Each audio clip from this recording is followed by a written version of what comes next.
The radio crackles to life in a military bunker that should be empty.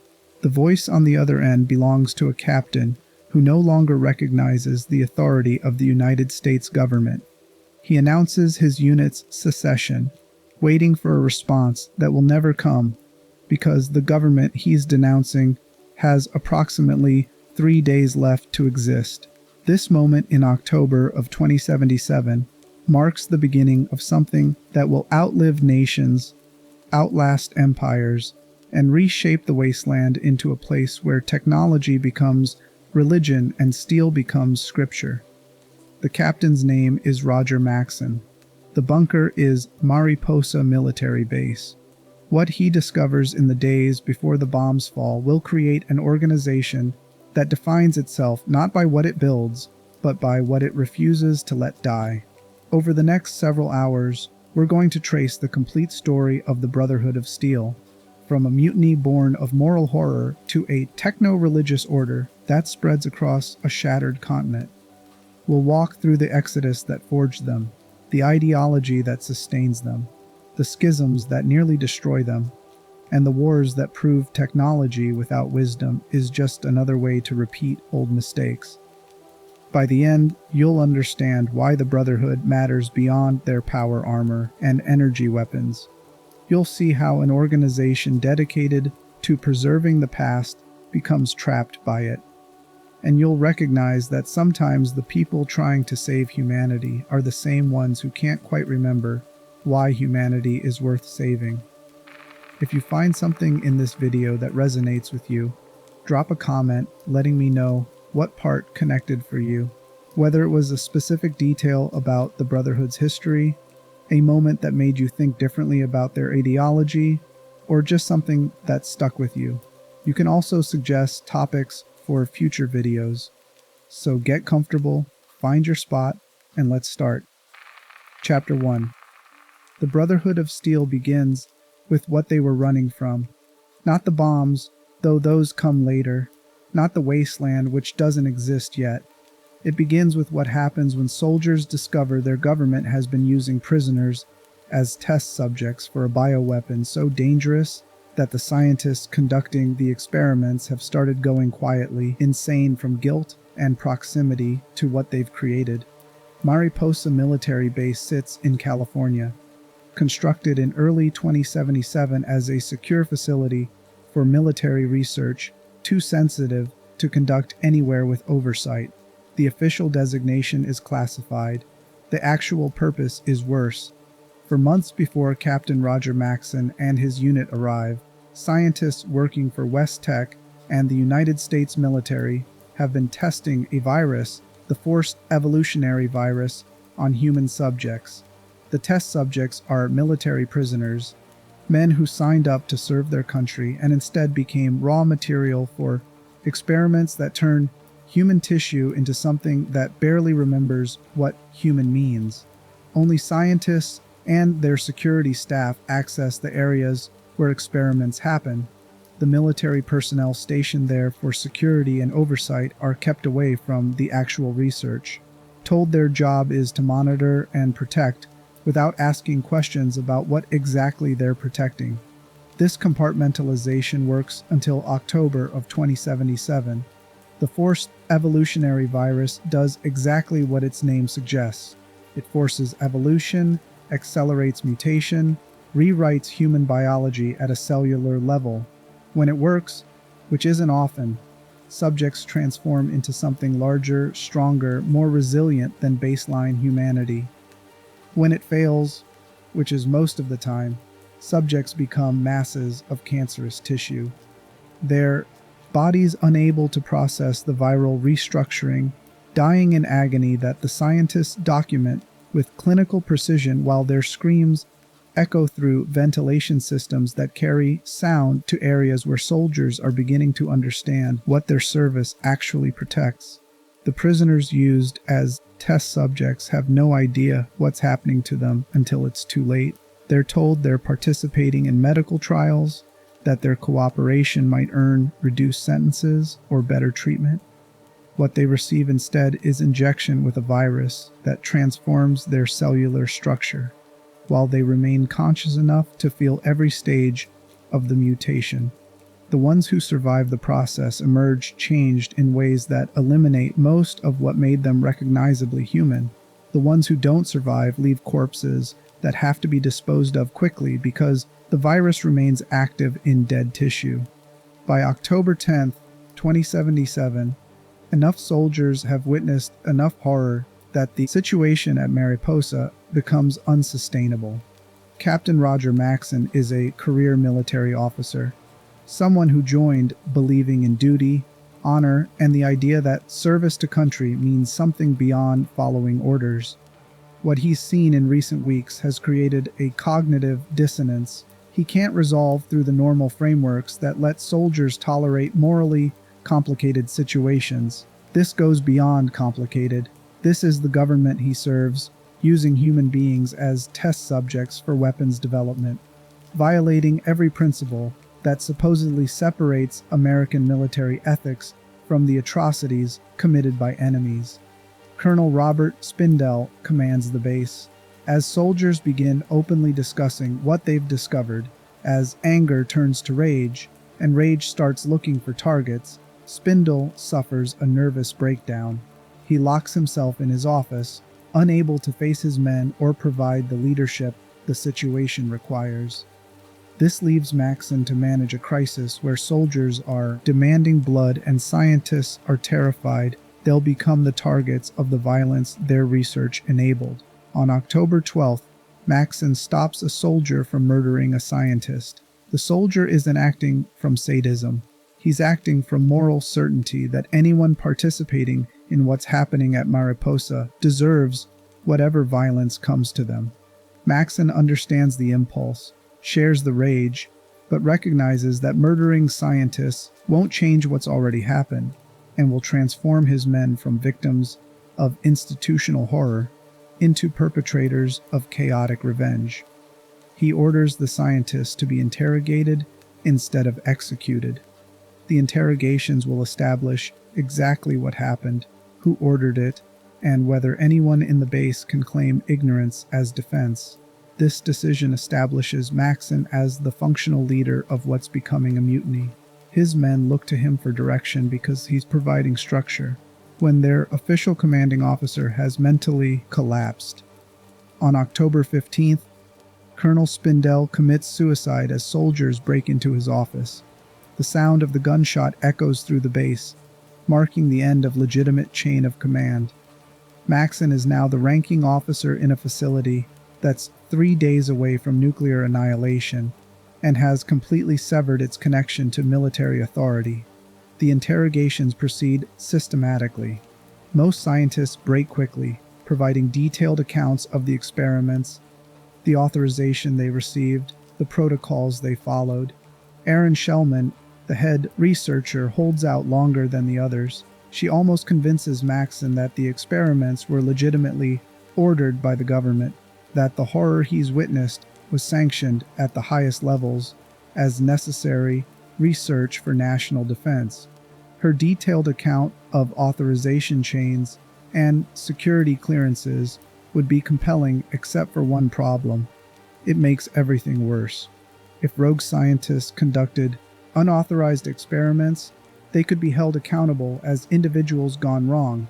But if the government itself ordered human experimentation, if this horror was policy rather than deviation, then the entire system is compromised beyond redemption.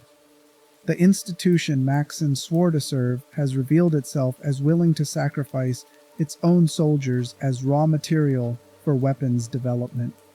Loyalty to that institution becomes complicity in atrocity. By October 18th, Maxson has heard enough. The scientists uniformly confirm that experiments were authorized through official channels, that they were following government directives, that everything happening at Mariposa was sanctioned military research.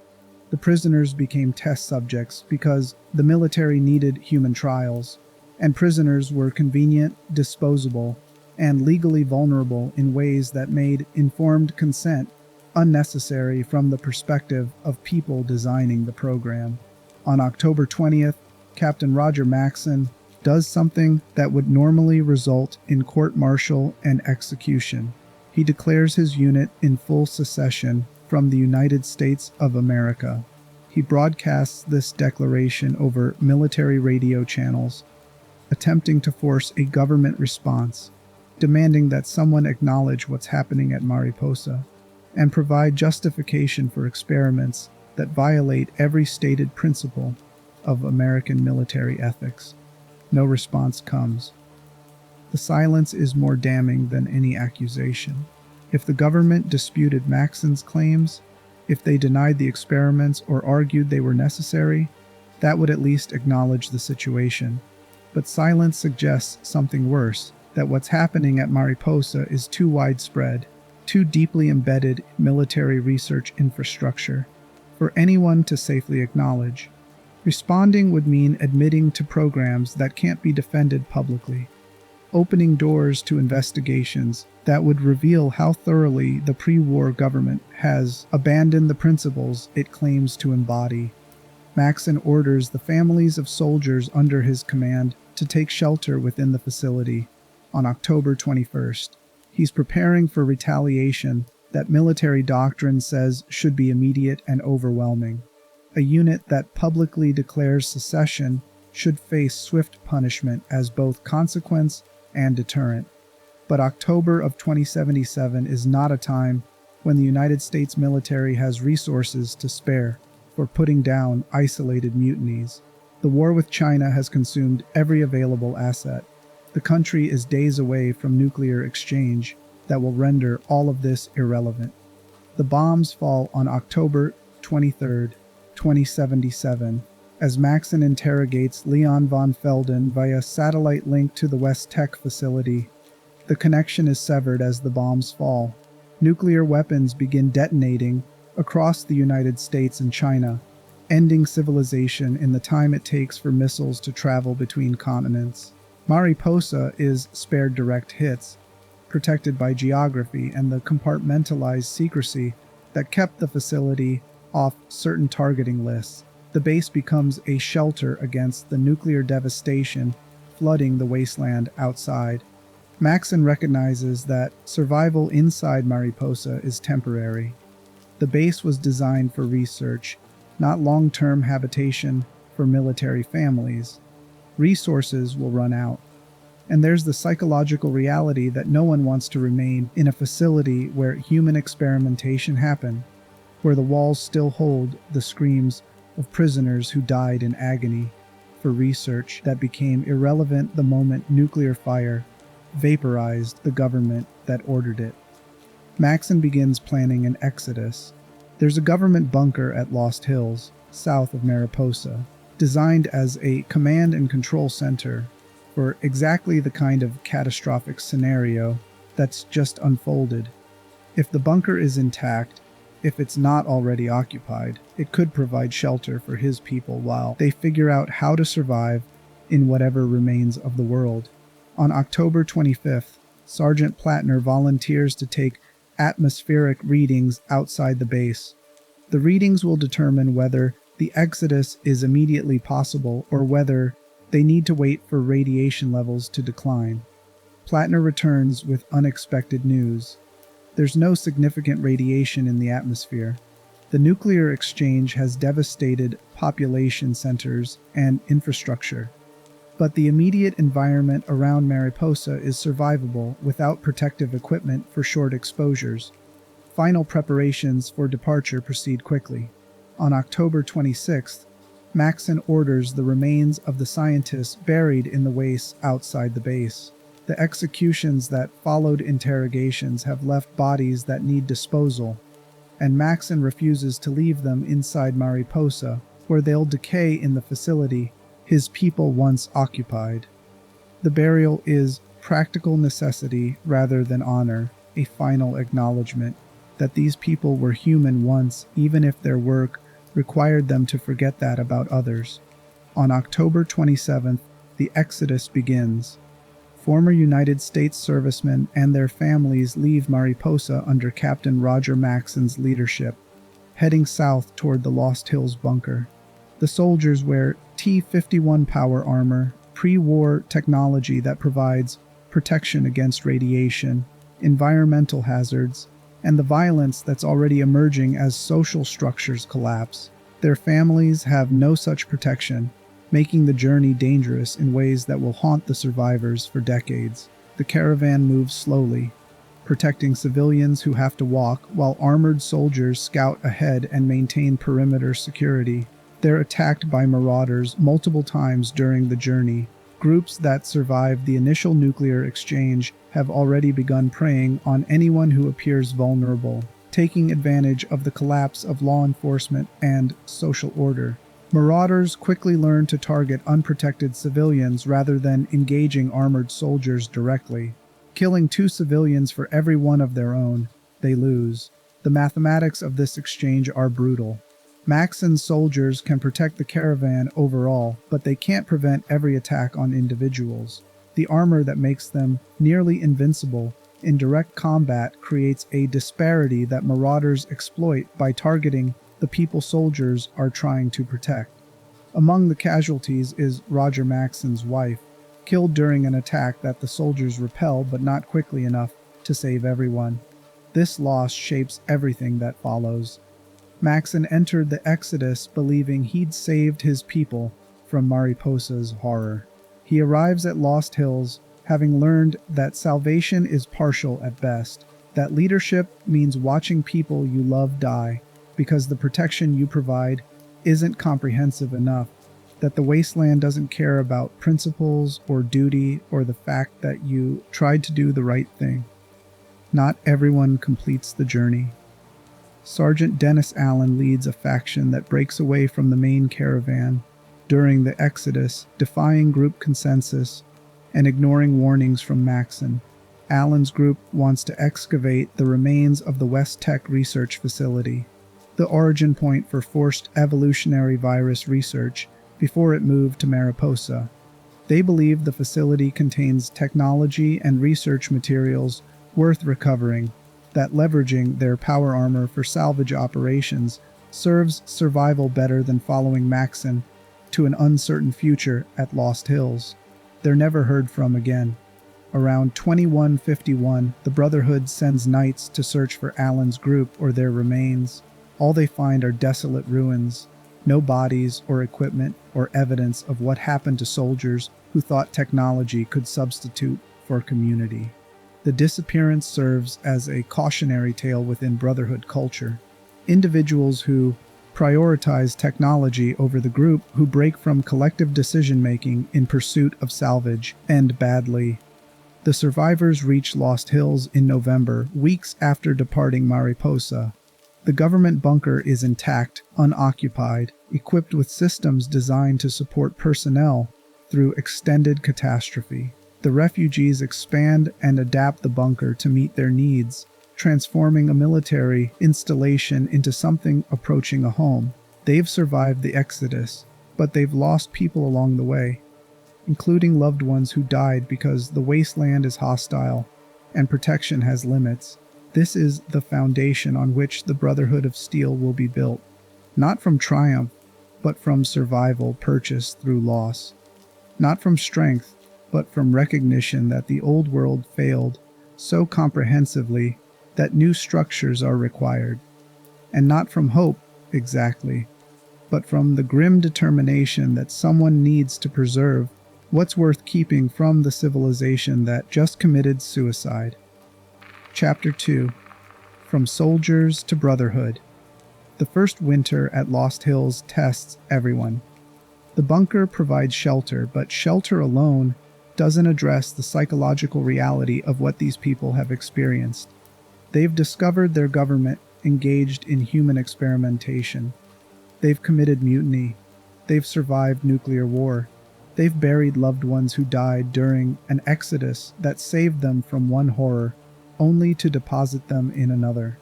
The trauma is layered, cumulative, the kind that doesn't resolve through time alone. Roger Maxson recognizes that his people need more than survival logistics. They need purpose, structure, something to believe in that transcends the day-to-day grinding struggle of wasteland existence. Military discipline has carried them this far, but pure military structure implies a government to serve, a chain of command that terminates in civilian authority. That authority no longer exists. The United States government is gone, vaporized in nuclear fire, or collapsed into isolated fragments that have no capacity to provide meaningful oversight. Maxson's solution emerges gradually during those first months at Lost Hills. He begins speaking about their mission in terms that sound less like military objectives and more like sacred duty. They're not just soldiers waiting for orders that will never come. They're guardians of knowledge, protectors of technology, the people who will ensure that humanity's accumulated wisdom survives the darkness that's consuming the world. This framing provides meaning that military service alone can't offer anymore. The name Brotherhood of Steel appears sometime in the 2080s, announced in a proclamation where Maxson declares that the United States has failed to protect its citizens and serve their needs, that the government's collapse represents moral as well as practical bankruptcy. His people must form a new order to preserve civilization, an organization dedicated to preventing the kind of catastrophic mistakes that led to nuclear war. They'll be brothers and sisters bound not by national identity, but by shared commitment to safeguarding humanity's future through protecting its past. The medieval framework is deliberate. Maxson creates orders, knights who venture into the wasteland to recover technology, scribes who study and maintain what's recovered, paladins who serve as elite warriors when force is required. This structure borrows from Crusader-era military orders. Organizations like the Knights Templar, who combined martial skill with religious devotion. The Brotherhood isn't explicitly religious at first, but the framework creates space for technology to become something approaching sacred, for knowledge to be treated as scripture, for preservation to feel like holy duty. This serves practical psychological functions. The soldiers who followed Maxson out of Mariposa need new identities because their old ones are tied to institutions that failed.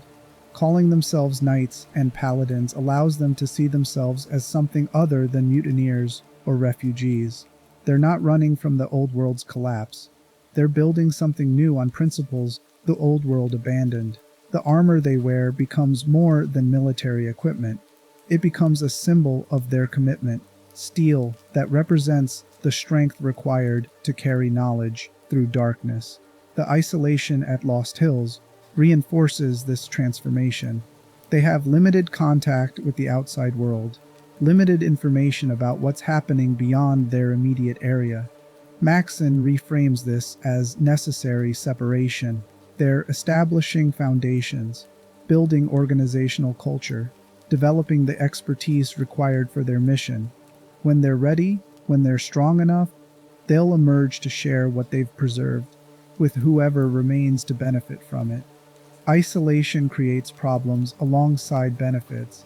Without external challenges or mission parameters defined by anything beyond their own determination, the Brotherhood begins developing an insularity that will shape their character for generations. They start thinking of themselves as special, chosen, the only people capable of understanding why technology matters and how to use it responsibly. They do possess expertise that's increasingly rare as the wasteland fragments into tribal groups barely maintaining pre-industrial technology. But the correctness of their assessment breeds arrogance that makes future cooperation with outsiders difficult. In 2135, Roger Maxson dies of cancer. His son takes over as High Elder, maintaining his father's vision while adapting to changing circumstances. The Brotherhood has grown during the decades since the Exodus, not through recruitment from outside, but through children born in the bunker, second generation who know the old world only through stories and maintain the Brotherhood's mission, because it's the only identity they've ever known. These children are raised in an environment where technology is sacred, where the scribe's work is treated with reverence, where military discipline combines with scholarly devotion to create a culture unlike anything that existed before the war. The orders Maxson established become more formalized. Knights receive extensive training in combat, salvage operations, and the identification of valuable pre-war technology.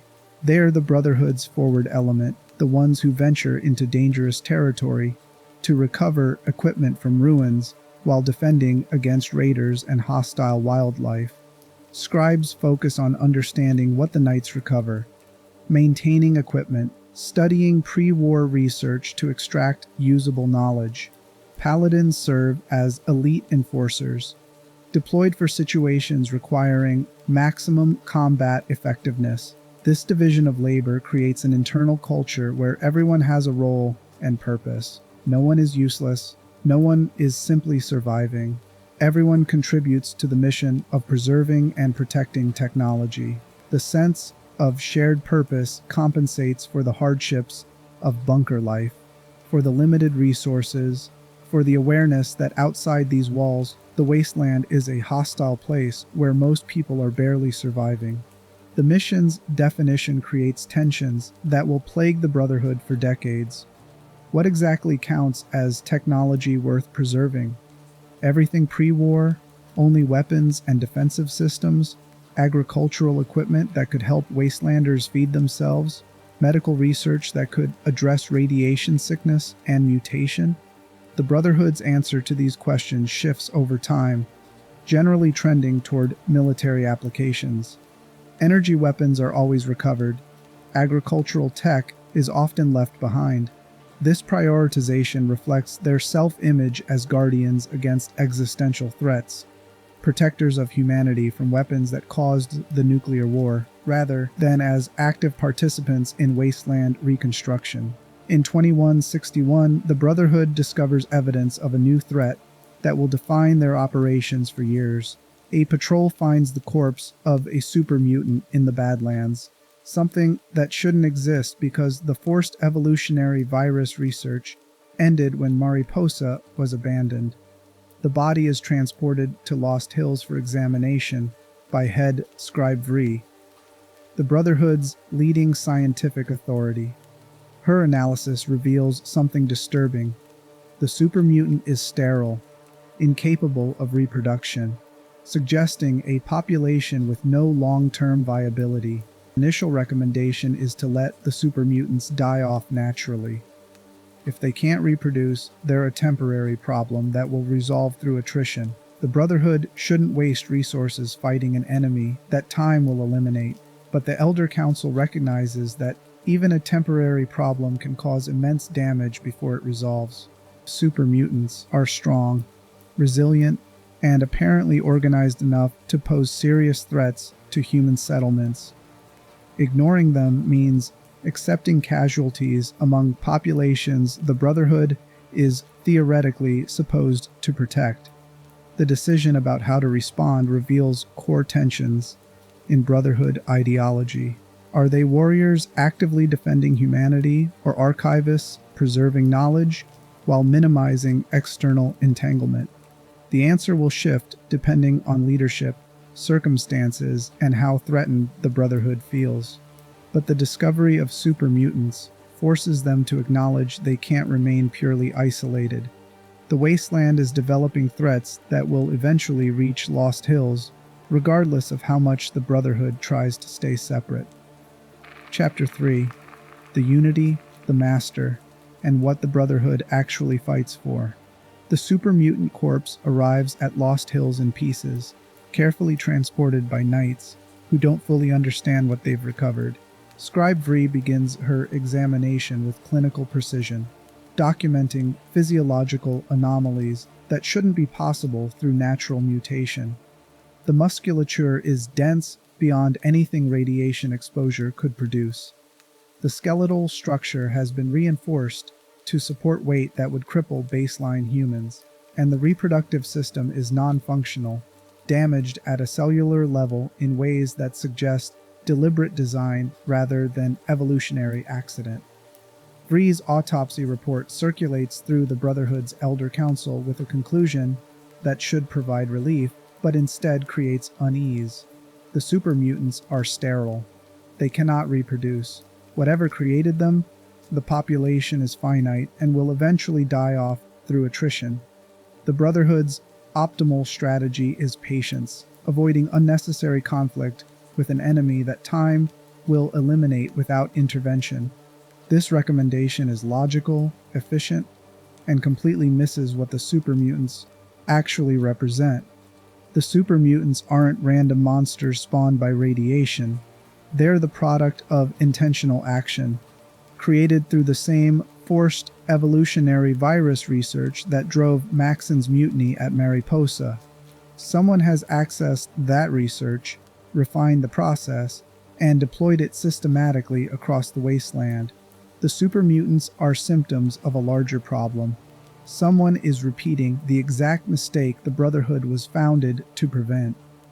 This realization transforms the Brotherhood's mission from theoretical to immediate. They're not just preserving knowledge in case humanity needs it someday. They're facing an active threat that validates every warning about why technology requires guardianship. Somewhere in the wasteland, someone has weaponized pre-war research without understanding or caring about the consequences. The super mutants' sterility means their creator either doesn't know about that limitation or doesn't care, which makes them even more dangerous. The entity responsible calls himself the Master.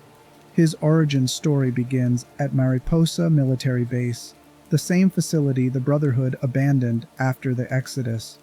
In 2102, a man named Richard Gray descended into Mariposa's ruins, seeking shelter and resources.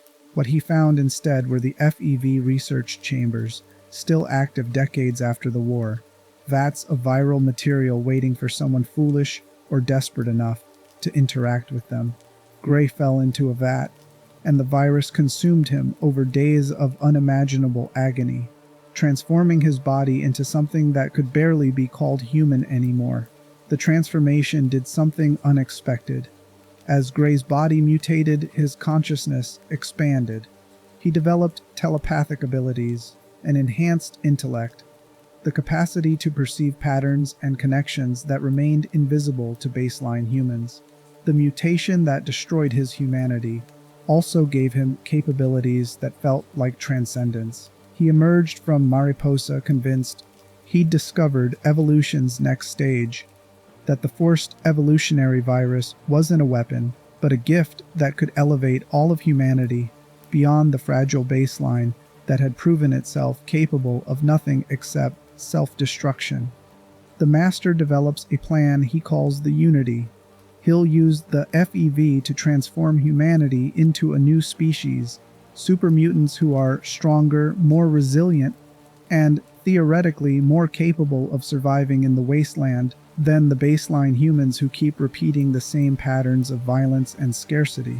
The sterility doesn't concern him initially because he doesn't know about it. The transformation process is complex, and the Master has focused on creating functional super mutants rather than studying their long-term reproductive viability. By the time he understands the limitation, he's too committed to the Unity's ideology to abandon it. The Master begins creating his army systematically. He captures wastelanders, drags them to Mariposa, and immerses them in the FEV vats. The transformation has variable results depending on the subject's radiation exposure and genetic stability. People with minimal radiation damage become powerful super mutants who retain intelligence and personality. People with significant radiation exposure become mindless brutes, physically powerful but cognitively impaired. The Master uses both types, deploying intelligent super mutants as commanders and using brutes as shock troops. By the late 2150s, the Unity has grown into a genuine military threat. The Master controls territory, commands an army, and has begun systematic raids to capture more humans for transformation. His ideology frames this as salvation rather than conquest. He's not destroying humanity, but elevating it, offering transcendence to people too limited by baseline biology to recognize what they're being given. The fact that his offer comes at gunpoint, that captured humans are forcibly transformed without consent, doesn't register as morally problematic from the Master's perspective. They'll understand and be grateful once the transformation completes. The Brotherhood becomes aware of the Unity's scope gradually, through patrol reports and intelligence from wastelanders fleeing super-mutant territory. What begins as isolated encounters with individual super-mutants escalates into recognition that they're facing an organized force with strategic objectives. The Elder Council debates response options. Some argue for defensive positioning, fortifying Lost Hills and protecting Brotherhood territory without engaging the Unity directly. Others recognize that defensive posture means waiting for the Master to grow strong enough that Lost Hills becomes an obvious target. The debate reveals fundamental disagreements about the Brotherhood's purpose. If they're archivists preserving knowledge, defensive positioning makes sense. If they're guardians actively protecting humanity from technological threats, engagement is required.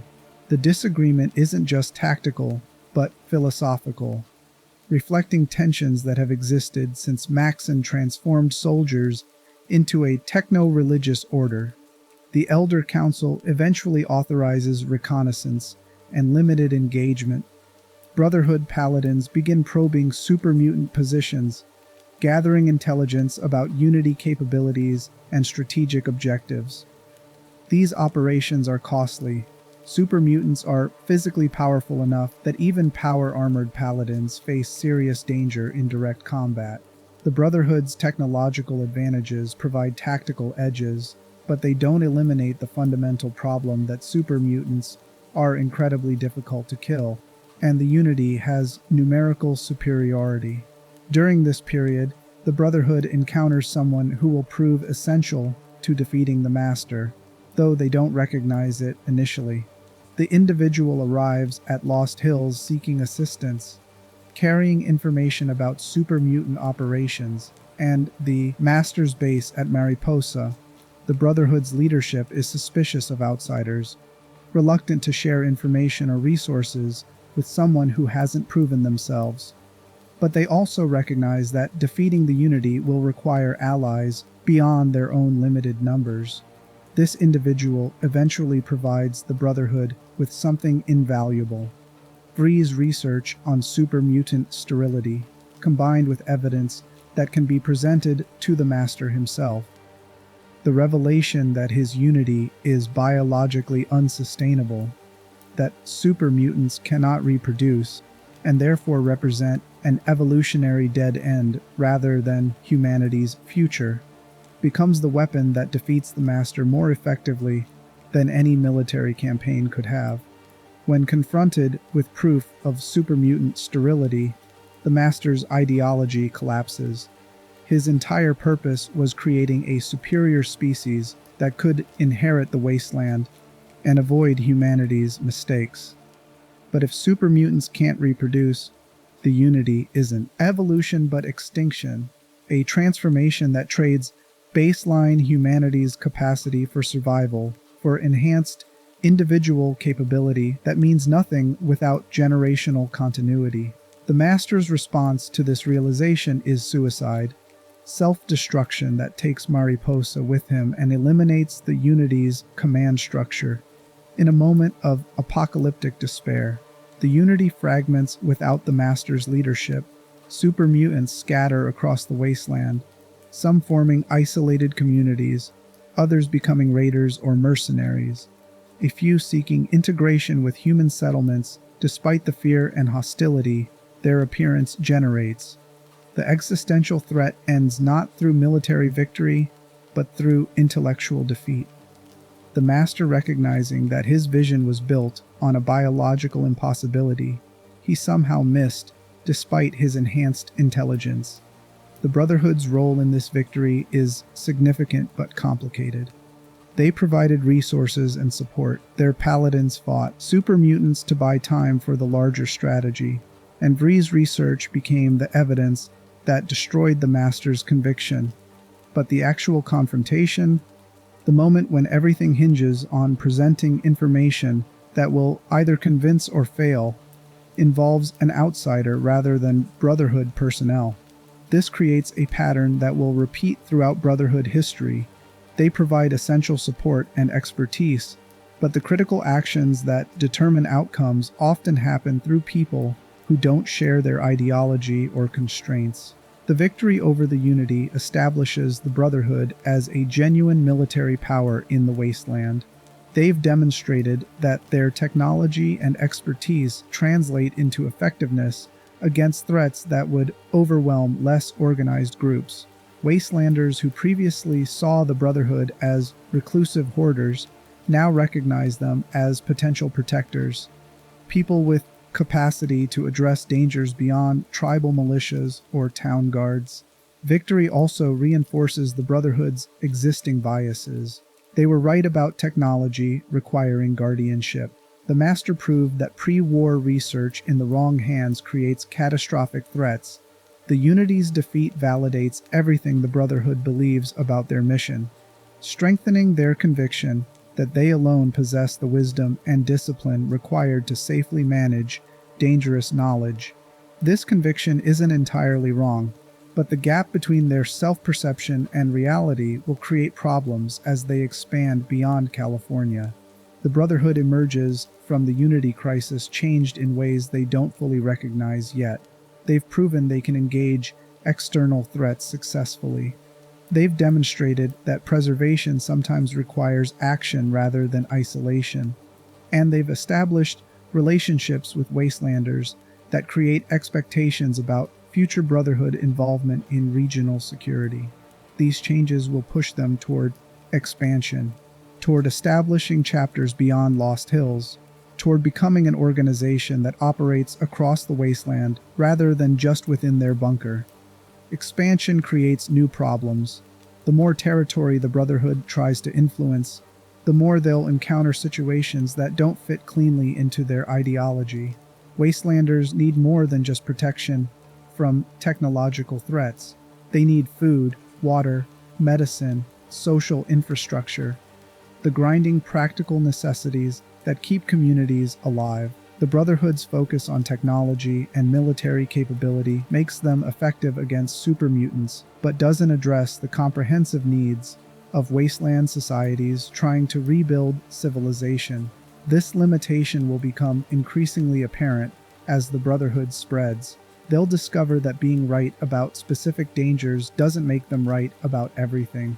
That expertise in preserving pre-war technology doesn't translate into understanding how to build sustainable post-war societies, and they'll face the question of whether their mission is actually about protecting humanity or just about maintaining control over the tools that provide them power and purpose. Chapter 4. The Codex, the Scribes, and Deciding What Deserves to Survive.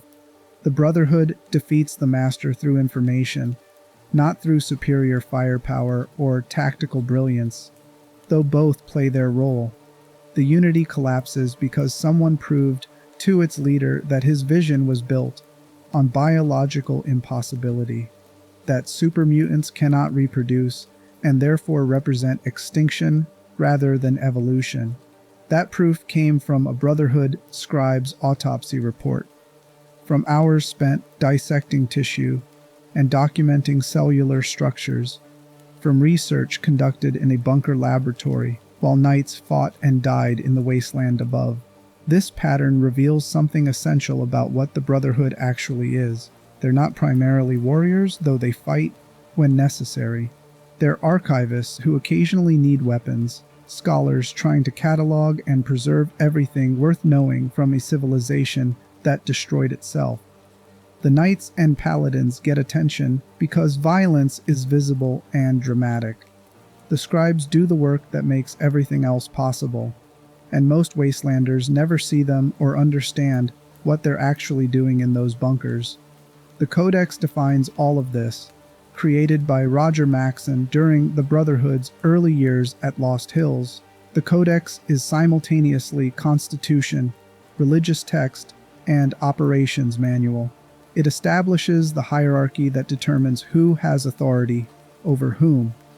It documents the Brotherhood's history, recording their founding at Mariposa and the principles that drove Maxson's mutiny.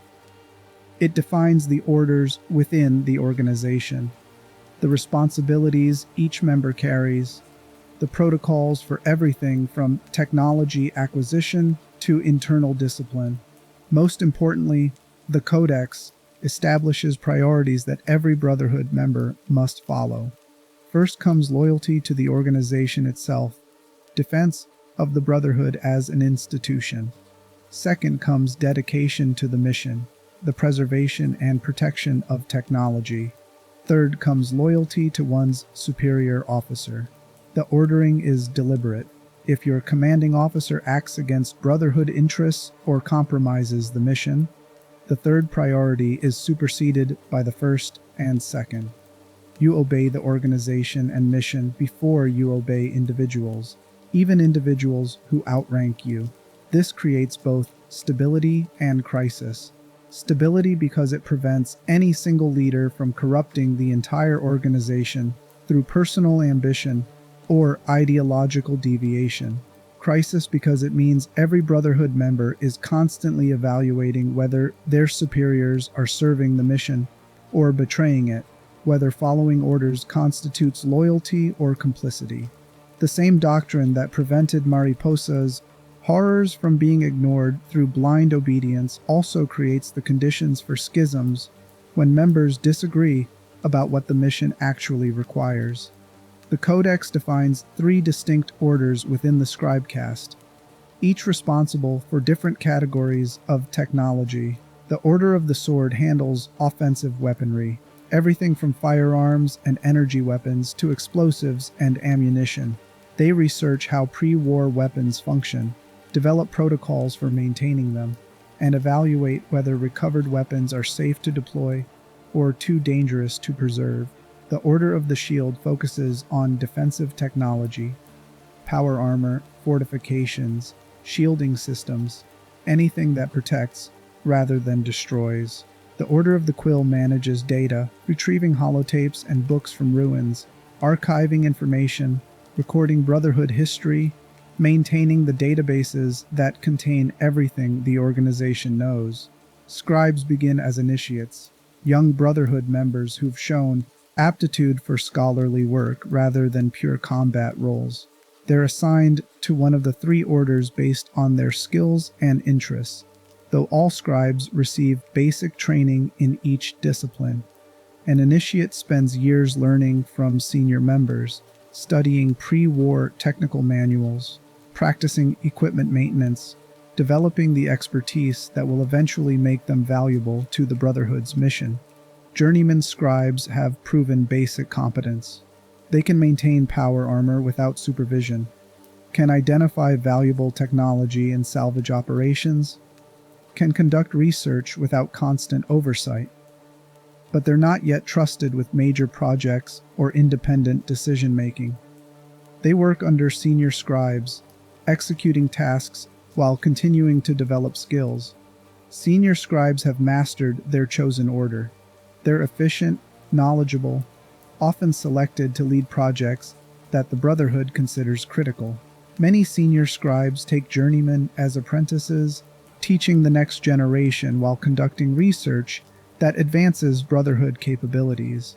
This is where scribes begin to have real influence, where their expertise shapes what the organization prioritizes and how it deploys resources. Proctors stand at the head of each order, managing operations and assigning scribes to specific projects. A proctor of the sword determines which weapons research gets priority. A proctor of the shield decides whether resources go toward improving power armor or fortifying installations. A proctor of the quill chooses which archives to pursue and which historical records matter enough to preserve. They report directly to the head scribe, but within their domains, they exercise considerable authority. The head scribe is the highest-ranked scholar in any Brotherhood chapter. They've mastered all 3 orders, understand offensive and defensive technology, and archival work well enough to coordinate across disciplines. The head scribe assigns proctors, approves major projects, allocates resources between competing priorities, and serves as the voice of the scribe caste in councils with the elder and senior military leadership. Head scribes often pursue personal research projects alongside their administrative duties, investigations into questions they consider critical to Brotherhood interests. Vri serves as head scribe at Lost Hills during the period when the Brotherhood confronts the Unity. Her expertise in biological sciences makes her the obvious choice to examine the super mutant corpse that knights recover from the wasteland. The autopsy takes days of meticulous work, documenting every physiological anomaly, comparing tissue samples to baseline human biology, attempting to understand how the forced evolutionary virus creates the transformations that define super mutant physiology. What she discovers is both remarkable and tragic. The virus enhances muscle and bone structure dramatically, creating physical strength that far exceeds human norms. It manipulates recessive genes, eliminating genetic diseases and optimizing biological function. Neural transmitters and synaptic receivers are enlarged, potentially granting enhanced reflexes and sensory perception. The super mutant she examined survived in an environment of high radiation and chemical contamination that would kill unmodified humans quickly.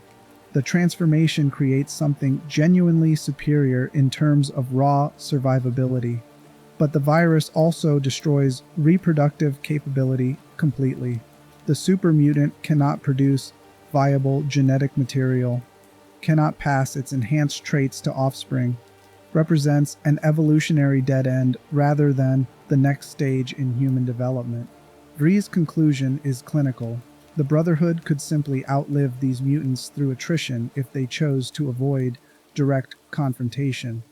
But she also recognizes that the super mutants' high viral concentration suggests they're being created somewhere, that a source exists that will continue producing more unless it's located and eliminated. This autopsy report becomes the weapon that defeats the Master more effectively than any military campaign.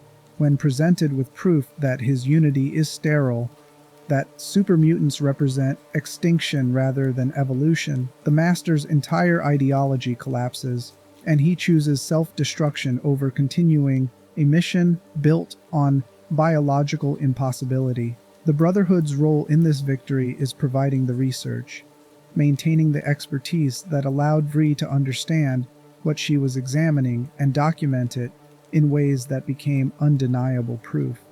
But Vri's work also raises questions the Brotherhood doesn't fully address. The super mutants possess genuine advantages over baseline humanity.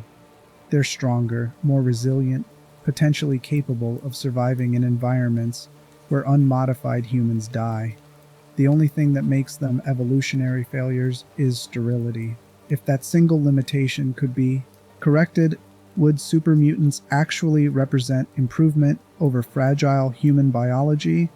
The Brotherhood's answer is unambiguous: no.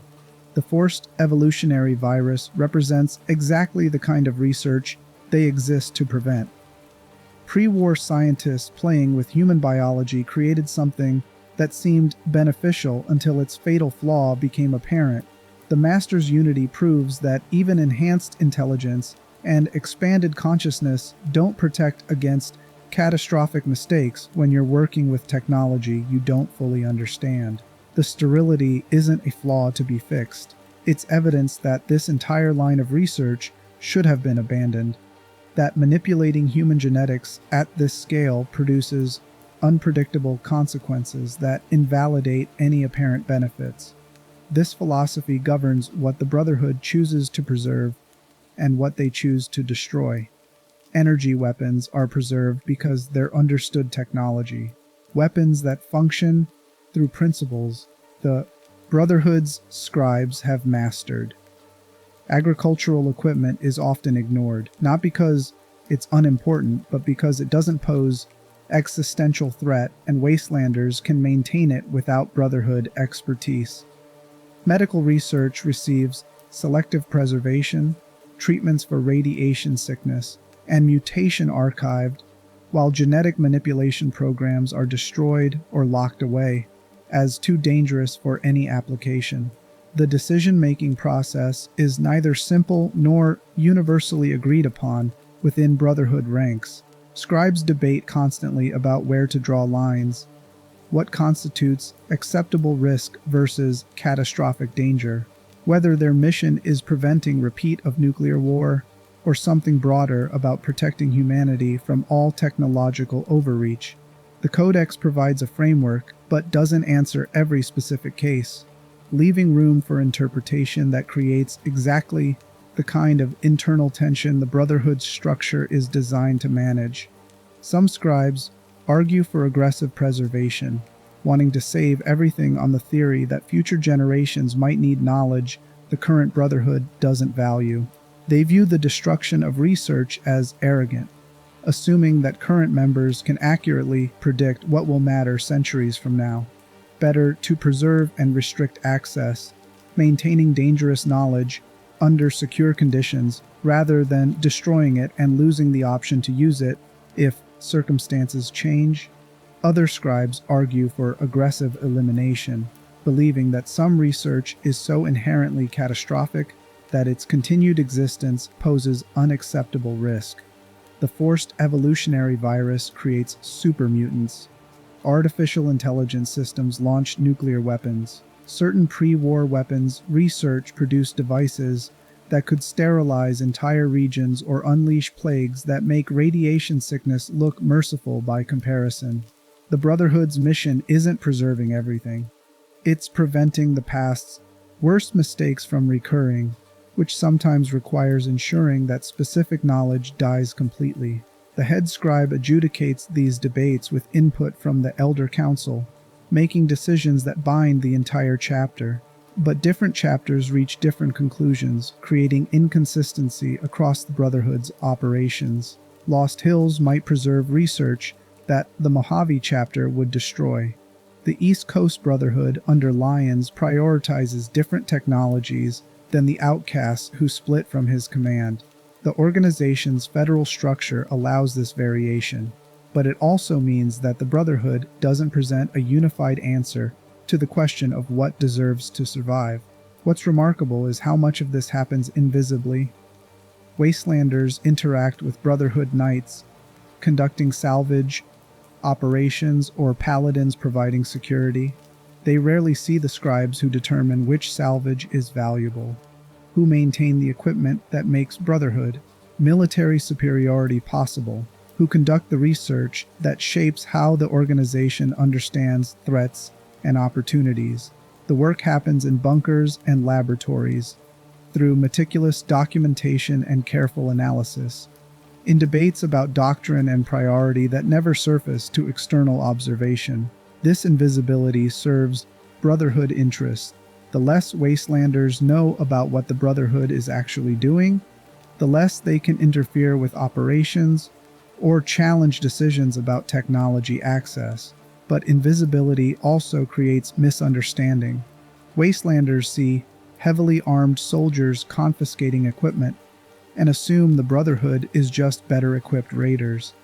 They don't see the scribes examining that equipment, determining whether it's functional agricultural machinery that could be returned after documentation, or experimental weapons that pose genuine threat if deployed by people without proper training. The gap between what the Brotherhood does and what people think they do will widen as the organization expands. Scribes will continue their work in isolation, making decisions about preservation and destruction based on criteria that seem obvious within Brotherhood culture but arbitrary to outsiders. The Knights and Paladins will enforce those decisions without explaining the reasoning behind them because the codex doesn't require explanation to outsiders, only compliance. And this creates the conditions for the conflicts that will eventually fracture the Brotherhood. When you're making decisions that affect entire regions but refuse to explain or justify those decisions beyond appeals to expertise that outsiders can't verify, you're building resentment alongside your archives. When you're destroying research that others think could help them survive, preservation starts looking like control. Protection starts resembling oppression. Guardianship becomes indistinguishable from tyranny. The scribes see themselves as humanity's memory, the people ensuring that knowledge survives even if civilization doesn't. They catalog and preserve, maintain and study, make careful decisions about what deserves protection and what poses too much danger to allow continued existence. Their work is essential to the Brotherhood's mission, more fundamental than any military operation because you can't protect technology you don't understand or preserve knowledge you haven't documented. But from outside the Brotherhood, the scribes look different. They're archivists who hoard information while people starve. They're scholars studying pre-war texts while communities lack basic medical care. They're experts making decisions that affect everyone based on priorities that serve Brotherhood ideology more than wasteland survival. Both perspectives contain truth, and the inability to reconcile them will drive much of the Brotherhood's future crisis. The codex defines what the Brotherhood is supposed to be. The scribes do the work that makes that vision possible, and the gap between vision and execution, between what they claim to protect and what they actually prioritize, between the mission as Maxson defined it and the mission as his successors interpret it, grows wider with every decision about what technology to preserve and what knowledge to let die. Chapter 5: Expansion, Ideology, and the Weight of Principles. The decades following the Unity's defeat mark the Brotherhood's expansion across the wasteland, not through conquest, but through establishing chapter houses in strategic locations where pre-war technology is concentrated, or where emerging societies might stumble into research better left forgotten. Each new chapter operates with significant autonomy, adapting Brotherhood principles to local circumstances while maintaining connection to the Lost Hills elders who represent the organization's ideological center. This expansion is gradual, careful, reflecting the Brotherhood's cautious approach to external engagement. They don't advertise their presence or recruit aggressively from wasteland populations. New members come primarily through birth within Brotherhood families, or through rare instances where outsiders demonstrate exceptional capability and ideological alignment. This selectivity maintains organizational cohesion but also limits growth in ways that will prove problematic as they face threats requiring numerical strength rather than just technological superiority. The Brotherhood's relationship with the new California Republic becomes increasingly complex during this period. The NCR emerges as the wasteland's first genuine attempt at rebuilding pre-war style democracy, complete with elected government, territorial expansion, and ambitions of restoring civilization to something resembling the United States that existed before the nuclear war. On paper, the NCR and Brotherhood should be natural allies. They're both trying to preserve aspects of pre-war society. Both oppose raiders and hostile mutant populations. Both want stability and security for the wasteland's human inhabitants. In practice, their ideologies clash in fundamental ways. The NCR believes technology should serve the people, that democratic government should determine how resources are deployed, and who benefits from pre-war salvage. The Brotherhood believes technology requires expert guardianship, that democratic processes can't be trusted with weapons and research that caused nuclear war in the first place. This disagreement might remain theoretical, except that both organizations want access to the same pre-war facilities, the same stockpiles of energy weapons, the same research databases that contain knowledge worth preserving or destroying depending on who's evaluating it. Tensions escalate slowly, starting with disputes over salvage rights and territorial jurisdiction. The NCR claims authority over California territory through democratic mandate, arguing their government represents the legitimate successor to pre-war civic institutions. The Brotherhood claims authority over technology through expertise, arguing their specialized knowledge makes them the only people qualified to determine what's safe to recover and deploy.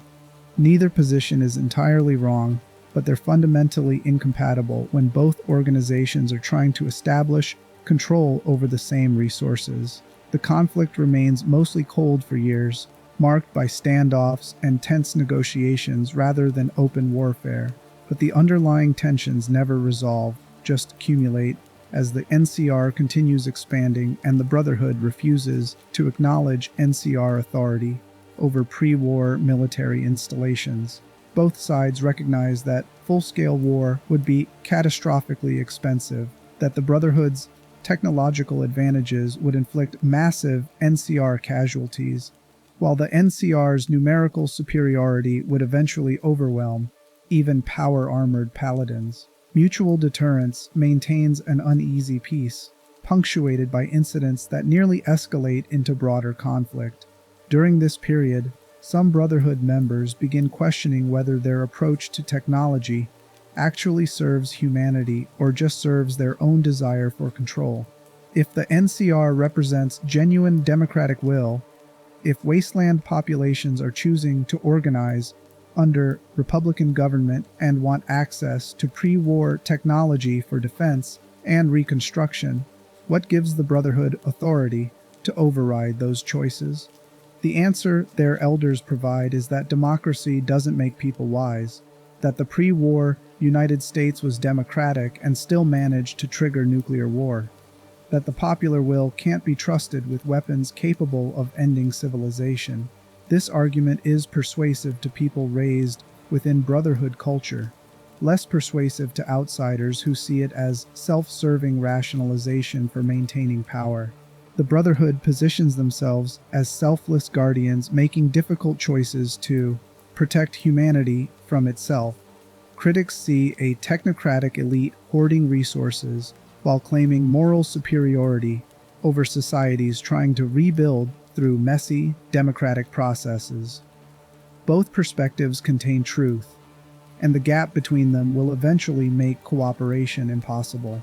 In 2231, the NCR locates a cache of power armor and energy weapons at a facility the Brotherhood considered secured. Rather than defer to Brotherhood claims, the NCR moves to excavate and claim the equipment for their own military. The Brotherhood responds by threatening military action if the NCR doesn't withdraw. The NCR refuses, gambling that the Brotherhood won't actually start a war over a single weapons cache. The NCR's calculation is correct. The Brotherhood issues ultimatums but doesn't follow through with force, recognizing that military escalation serves neither organization's interests. But the incident demonstrates something troubling. The Brotherhood's control over technology depends on other organizations voluntarily deferring to their authority.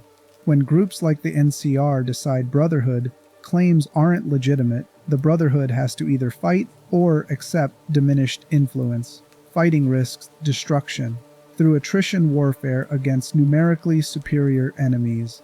Accepting diminished influence undermines their entire ideology. This dilemma becomes increasingly acute as the NCR continues expanding and other wasteland powers develop their own military capabilities. The Brotherhood can't be everywhere, can't monitor every pre-war facility, can't prevent determined salvagers from recovering technology if they're willing to take casualties doing it. The Brotherhood's mission requires comprehensive control that they lack the resources to enforce across continental distances. Some chapters respond to this reality by becoming more aggressive, conducting preemptive strikes against salvagers and claiming territory through military occupation, rather than ideological authority. Other chapters become more isolationist, fortifying their positions and defending what they can hold, rather than trying to monitor the entire wasteland. Lost Hills attempts to maintain unified policy, but the practical realities facing different chapters create divergent approaches that will eventually formalize into distinct factions. Meanwhile, Brotherhood Knights venturing into the wasteland encounter situations their training didn't prepare them for. They find communities that need agricultural expertise more than weapons, that would benefit from medical knowledge more than tactical superiority, that face threats from starvation and disease that power armor can address. Some knights start providing assistance beyond their official mandate, helping wastelanders with practical problems rather than just confiscating dangerous technology. This charitable instinct conflicts with Brotherhood doctrine, emphasizing that their mission is preservation and protection, not active reconstruction or humanitarian aid.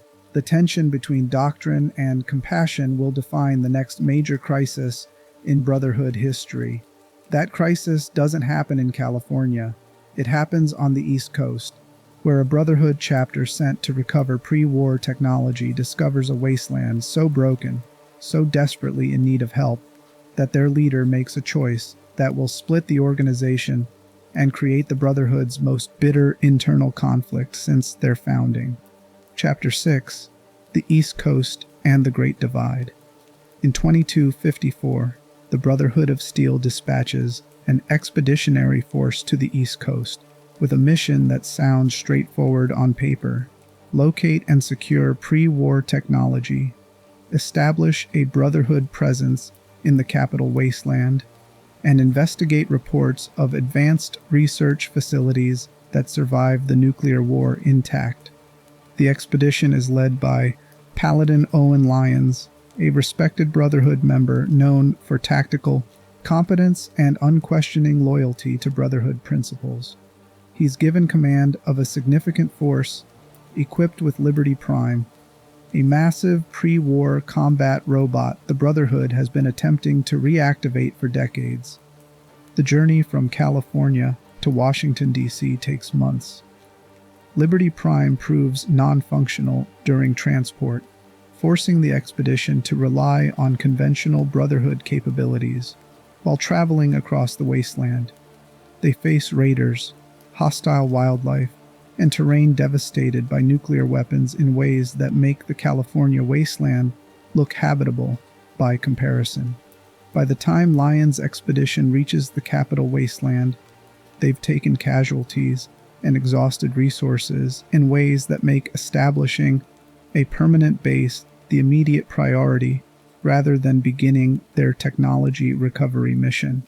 What they find in the capital wasteland is worse than intelligence reports suggested. The region is absolutely devastated, still heavily irradiated decades after the war, populated by desperate survivors barely maintaining subsistence existence. Super mutants control significant territory, more numerous and more organized than anything the Brotherhood encountered in California. And the civilian population is under constant threat from raiders, mutants, radiation, and the simple logistics of surviving in an environment that's fundamentally hostile to human habitation. Lyons establishes the Citadel as Brotherhood headquarters, fortifying the remains of the Pentagon into a base of operations that can support long-term presence in the region.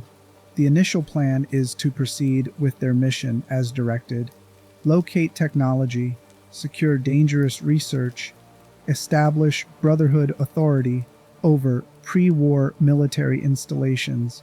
But as Lyons' forces interact with the capital wasteland's population, as they witness the scale of suffering and understand how limited civilian defensive capabilities are against super mutant attacks, something shifts in Lyons' thinking about what the Brotherhood should be doing here. The capital wasteland doesn't need another group hoarding technology. It needs protection, assistance, intervention by anyone with the capability to address threats that unarmored wastelanders can't survive. The super mutant presence isn't a theoretical danger or a manageable nuisance. It's an active genocide happening in slow motion as mutants systematically raid settlements, capture humans for unknown purposes, and eliminate anyone who resists effectively enough to become threats. The Brotherhood has the power to stop this. They have the armor, the weapons, the training to engage super mutants successfully, where civilian militia gets slaughtered. Lyons makes a decision that will define his legacy and split the Brotherhood. He redirects his chapter's focus from technology recovery to active defense of wasteland settlements. Brotherhood paladins begin conducting regular patrols, responding to super mutant attacks, protecting trade caravans, and providing military support to communities that have no other access to organized force. This represents a fundamental departure from Brotherhood doctrine. They're not just preserving technology or preventing dangerous research from falling into wrong hands.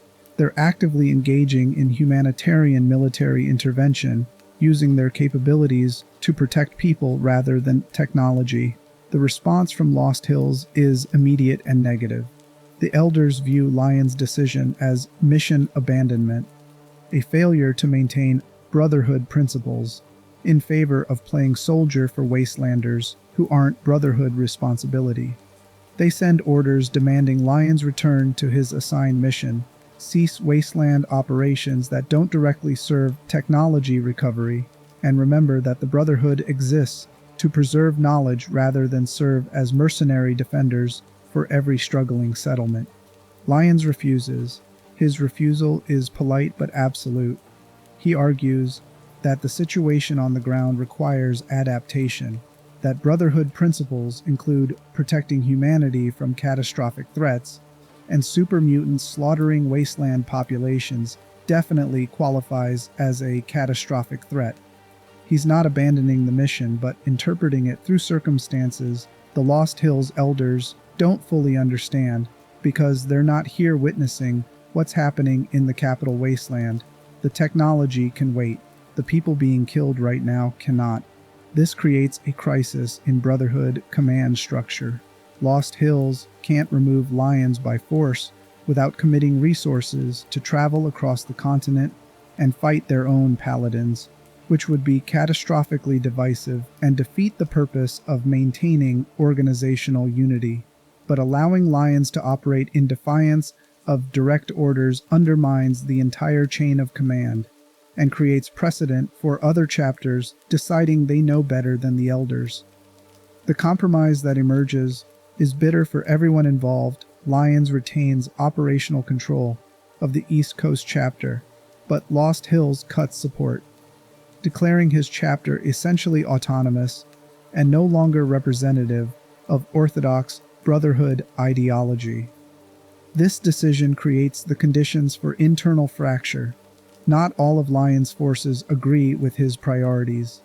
A significant faction believes the Lost Hills Elders are right, that protecting technology is the Brotherhood's defining mission, and that Lyons has betrayed everything they're supposed to stand for by prioritizing wasteland defense over technology recovery. These dissenters don't believe Lyons is evil or incompetent. They believe he's wrong in ways that compromise Brotherhood integrity and undermine their ability to fulfill their actual purpose. The dissenters, led by Paladin Kasdan, eventually split from Lyon's chapter and formed the Brotherhood Outcasts. The name is deliberately provocative, claiming outcast status as a badge of honor rather than mark of shame. From their perspective, they're not the ones who abandoned Brotherhood principles. Lyons abandoned the mission, and they're maintaining orthodoxy despite being outnumbered and unsupported. The outcasts establish their own base, conduct their own operations focused on technology recovery, and refuse cooperation with Lyon's chapter because that would legitimize his deviation from doctrine. This split is tragic in ways that go beyond simple disagreement. Both factions are trying to do what they believe is right.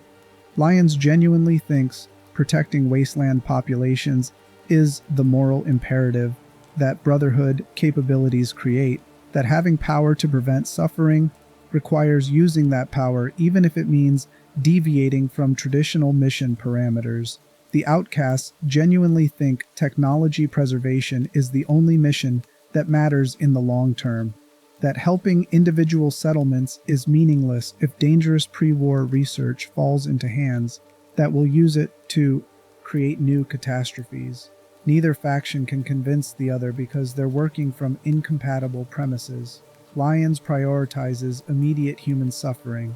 The outcasts prioritize long-term existential risk. Both positions are defensible. Both represent authentic interpretations of what protecting humanity means. and the Brotherhood's doctrine is ambiguous enough that neither side can definitively prove the other is betraying Maxson's vision. The Capital Wasteland now has two Brotherhood factions operating in the same region, refusing to cooperate, sometimes competing for the same resources and salvage sites. Wastelanders trying to understand the situation find themselves caught between groups that wear similar armor and claim similar authority, but have fundamentally different priorities. The outcasts will trade for technology, but won't provide protection. Lion's chapter will defend settlements, but demands deference to their authority in exchange. Neither option is ideal. Both are better than having no Brotherhood presence at all, and the split creates confusion that will persist for years. During this period, Lion's chapter makes genuine progress against the super mutant threat.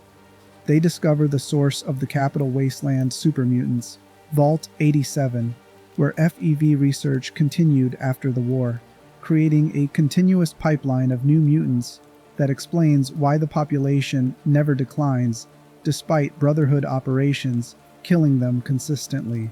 This discovery reframes the strategic problem. Killing individual super mutants is futile as long as the source remains active. The Brotherhood needs to eliminate Vault 87's production capability, or accept that super mutants will remain a permanent threat. The operation to address Vault 87 happens through cooperation with an outsider. Following the pattern established during the Unity Crisis, the Brotherhood provides support, intelligence, and military capability. But the critical action that determines success happens through someone who isn't bound by Brotherhood protocols or constrained by their institutional caution. This pattern reveals something important about Brotherhood limitations. Their doctrine makes them effective at certain types of operations, but inflexible in ways that require external assistance to achieve decisive outcomes. Lion's chapter also makes progress reactivating Liberty Prime, the giant robot that's been non-functional since arriving in the Capital Wasteland. The robot represents exactly the kind of pre-war military technology the Brotherhood was founded to preserve and control. Reactivating it requires extensive technical expertise, resource investment, and cooperation with outsiders who possess knowledge the Brotherhood's scribes lack. The fact that Liberty Prime becomes operational at all demonstrates what the Brotherhood can achieve when they're willing to prioritize effectiveness over ideological purity. Liberty Prime's deployment against the Enclave, a remnant of the pre-war United States government operating in the Capital Wasteland, marks one of the Brotherhood's clearest military victories. The robot's devastating firepower and invulnerability to conventional weapons allows Brotherhood forces to assault Enclave positions that would otherwise be impregnable. The operation isn't without cost. Liberty Prime is eventually destroyed through orbital strike, and Brotherhood forces take significant casualties. But the Enclave's defeat eliminates a major threat and establishes Lion's chapter as the dominant military power in the region. This victory validates Lion's approach in the eyes of his supporters.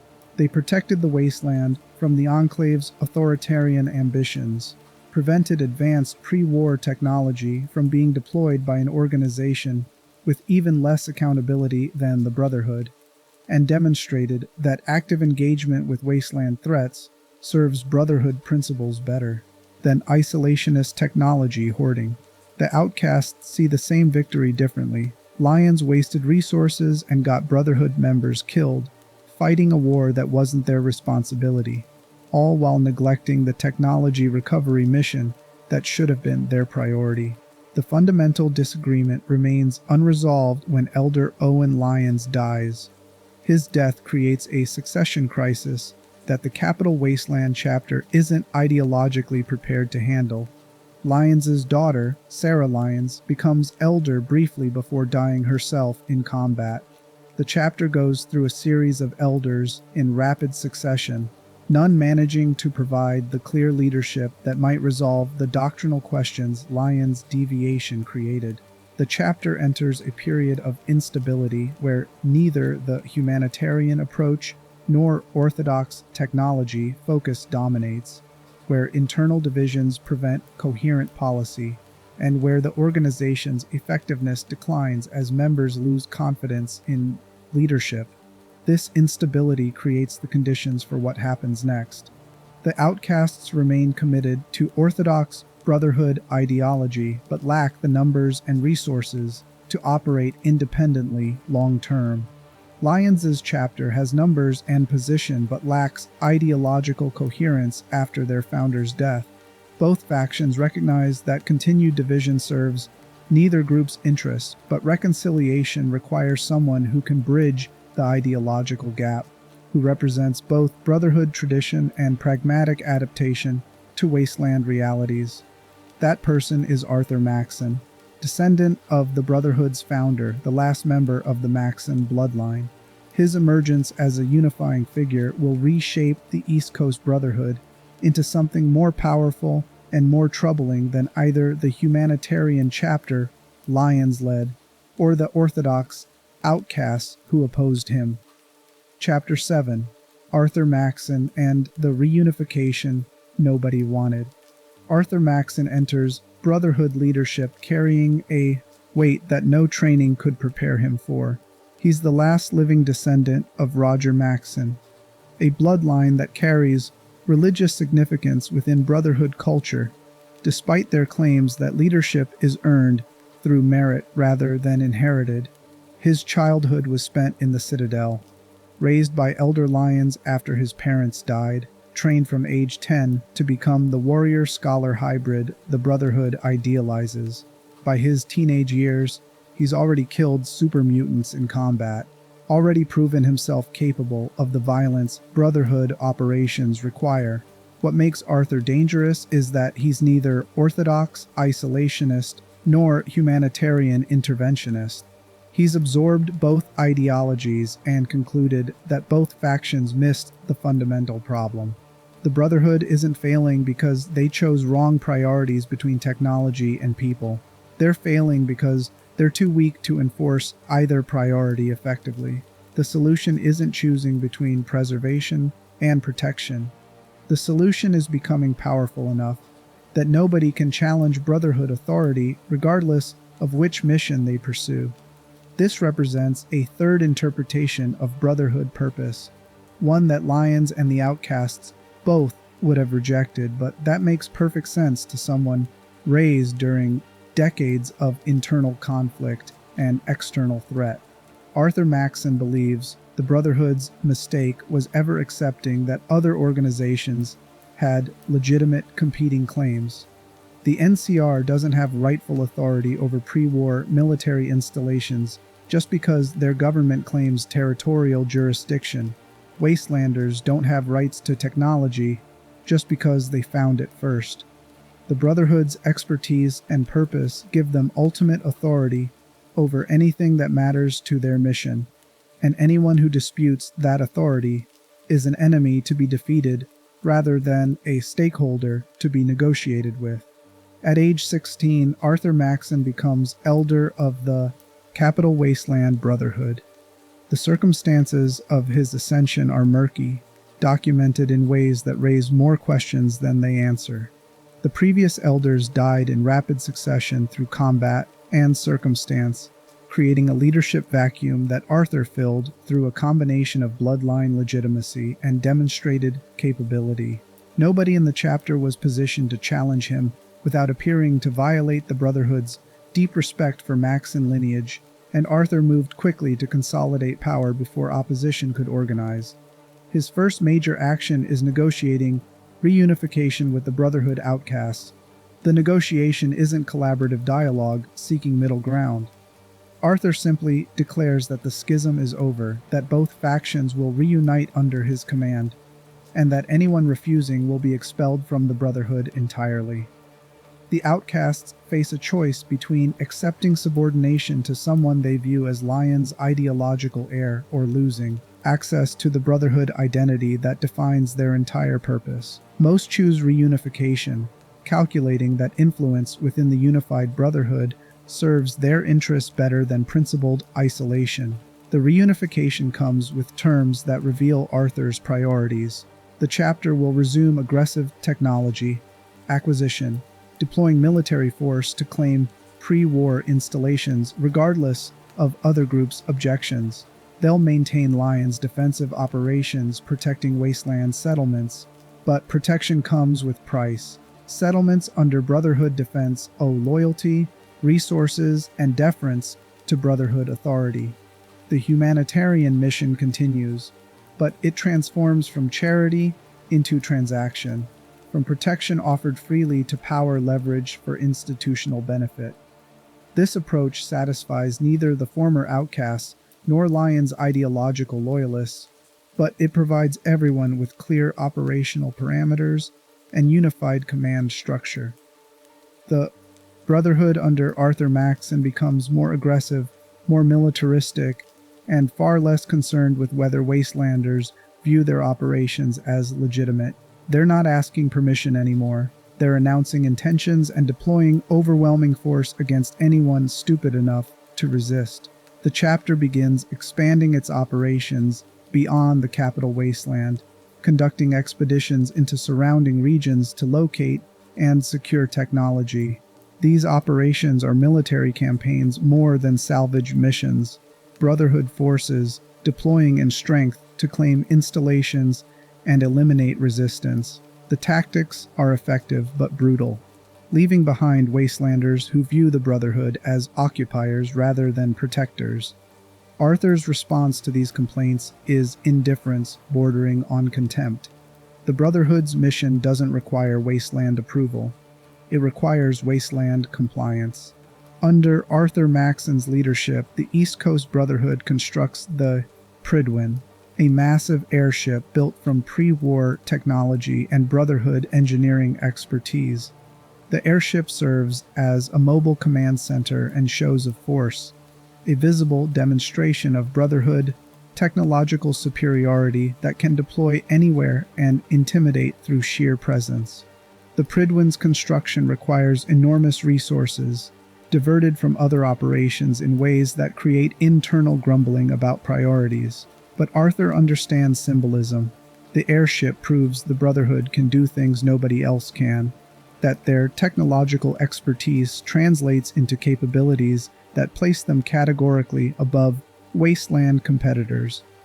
In 2287, the Prydwen deploys to the Commonwealth, the region around pre-war Boston, pursuing leads about advanced technology and synthetic humans called synths. The Brotherhood's arrival transforms the Commonwealth's political landscape immediately. They're not seeking alliances or negotiating with local powers. They're establishing dominance, declaring that Brotherhood authority supersedes whatever arrangements existed before they arrived. The Commonwealth operation reveals how thoroughly Arthur Maxson's ideology has reshaped the East Coast Brotherhood. They view synths as technological abomination that must be destroyed. Artificial intelligence that proves why technology requires Brotherhood control. The Institute, the organization creating synths, represents everything the Brotherhood exists to prevent unconstrained scientific research, pursuing capabilities without ethical framework or external oversight. The fact that synths might be sentient, that destroying them might constitute genocide against sapient beings, doesn't complicate Brotherhood doctrine from Arthur's perspective. Synths are technology. Dangerous technology requires elimination. The moral calculation is simple. This position horrifies people who've interacted with synths and recognize them as individuals capable of thought, emotion, and moral reasoning indistinguishable from baseline humans. But Brotherhood doctrine doesn't leave room for ambiguity. Synths might convincingly simulate humanity, but simulation isn't the same as being, and the existential risk they represent outweighs any philosophical debate about their personhood. Arthur Maxson has no patience for arguments that advanced AI deserves rights. The pre-war world created AI systems that launched nuclear weapons. Synthetic humans are just another iteration of the same mistake, and the Brotherhood's purpose is preventing those mistakes from repeating. The Commonwealth campaign involves cooperation with outsiders, following the pattern established in previous Brotherhood operations. A Wastelander infiltrates the Institute, provides intelligence about their operations, and eventually destroys the facility from within. The Brotherhood's role is military support, securing the surface, while their ally handles infiltration and sabotage. When the Institute's destruction becomes imminent, Brotherhood forces are positioned to claim technology and eliminate synths attempting to escape the collapsing facility. The Institute's destruction represents a clear Brotherhood victory. They've eliminated a threat, prevented dangerous technology from proliferating, and demonstrated that no organization can operate beyond Brotherhood oversight if the Brotherhood decides intervention is warranted. The Commonwealth now recognizes Brotherhood authority because defying them means engaging military force that most settlements can't survive. This is exactly the outcome Arthur Maxson wanted. Respect through overwhelming capability, compliance through demonstrated willingness to use force. The victory comes at a cost that Arthur doesn't acknowledge publicly. The Brotherhood killed people during the Institute operation, not just Institute scientists, but synths who were fleeing destruction, who pose no active threat, who might have integrated into wasteland society if given the chance. Railroad operatives who tried to protect synth refugees were eliminated as enemy combatants. Settlements that objected to Brotherhood methods were informed that objections were irrelevant, and continued resistance would be treated as hostile action. This ruthless efficiency makes the Brotherhood effective but feared. Wastelanders recognize that Brotherhood protection is conditional, that stepping out of line means losing that protection, or becoming targets themselves. The organization that Lions built on humanitarian principles has transformed into something that uses protection as leverage, that views wasteland populations as subjects rather than constituents, that interprets disagreement as sedition requiring correction. Arthur Maxson's approach works. The East Coast chapter is more powerful, more unified, and more effective at achieving Brotherhood objectives than it has been in decades. Technology recovery operations succeed at unprecedented rates. Military operations win decisively. The chapter expands its influence across multiple regions while maintaining operational coherence. By every measurable metric, Arthur Maxson is the most successful Brotherhood elder since Roger Maxson himself. The success makes the moral questions harder to dismiss. If brutality achieves objectives that compassionate approaches failed to accomplish, if fear generates compliance that respect never created, if treating wastelanders as subjects produces better outcomes than treating them as partners, then what does that mean about Brotherhood ideology? Are they protecting humanity by dominating it? Is this what Roger Maxson intended when he declared secession at Mariposa? Or is this the exact authoritarian horror he was rebelling against? Different Brotherhood members answer these questions differently, creating internal tensions that haven't erupted into open schism but simmer underneath unified command structure. Some believe Arthur represents the Brotherhood's necessary evolution, that the wasteland's brutality requires brutal response. Others believe he's betrayed everything the Brotherhood should stand for, that becoming feared instead of respected means losing the moral authority that made their mission meaningful. Both factions remain under Arthur's command because he's delivered results, and challenging him means facing expulsion from the organization that defines their identity. This creates an unstable equilibrium. The Brotherhood is powerful but increasingly isolated, effective but increasingly resented, unified under leadership that interprets dissent as disloyalty and loyalty as absolute obedience. The contradictions that split Lions from the outcasts haven't been resolved. They've been suppressed through an authoritarian command structure that punishes questioning more effectively than it answers underlying ideological disputes. And while the East Coast Brotherhood consolidates power through military dominance, other chapters face different crises that Arthur Maxson's approach can't address because they stem from problems his ideology intensifies rather than solves. The Western Brotherhood's conflict with the NCR is escalating toward open warfare. The Mojave chapter faces extinction through attrition. And across the wasteland, settlements that once viewed the Brotherhood as potential allies now see them as another faction competing for control, distinguished from raiders only by better equipment and more sophisticated justifications for violence. What Arthur Maxson has built is formidable, but formidable isn't the same as sustainable, and the Brotherhood's increasing reliance on force to maintain authority creates vulnerability they don't recognize yet. When your power depends on military superiority, and everyone fears you more than they respect you, that power lasts exactly as long as your military superiority remains unquestionable. The moment someone finds a way to challenge Brotherhood forces effectively, the entire structure becomes unstable, because there's no reserve of goodwill or legitimate authority to fall back on. The Brotherhood is approaching that moment. The NCR has been studying Brotherhood tactics, developing weapons and strategies specifically designed to neutralize power armor advantages. Wasteland settlements are forming alliances based on mutual fear of Brotherhood expansion. And within the Brotherhood itself, members raised on stories of Roger Maxson's principled rebellion against institutional evil are starting to recognize uncomfortable parallels between what their founder opposed and what their current leadership embodies. Chapter 8: The Western War and the Price of Principles. The Brotherhood's relationship with the new California Republic was never sustainable long term.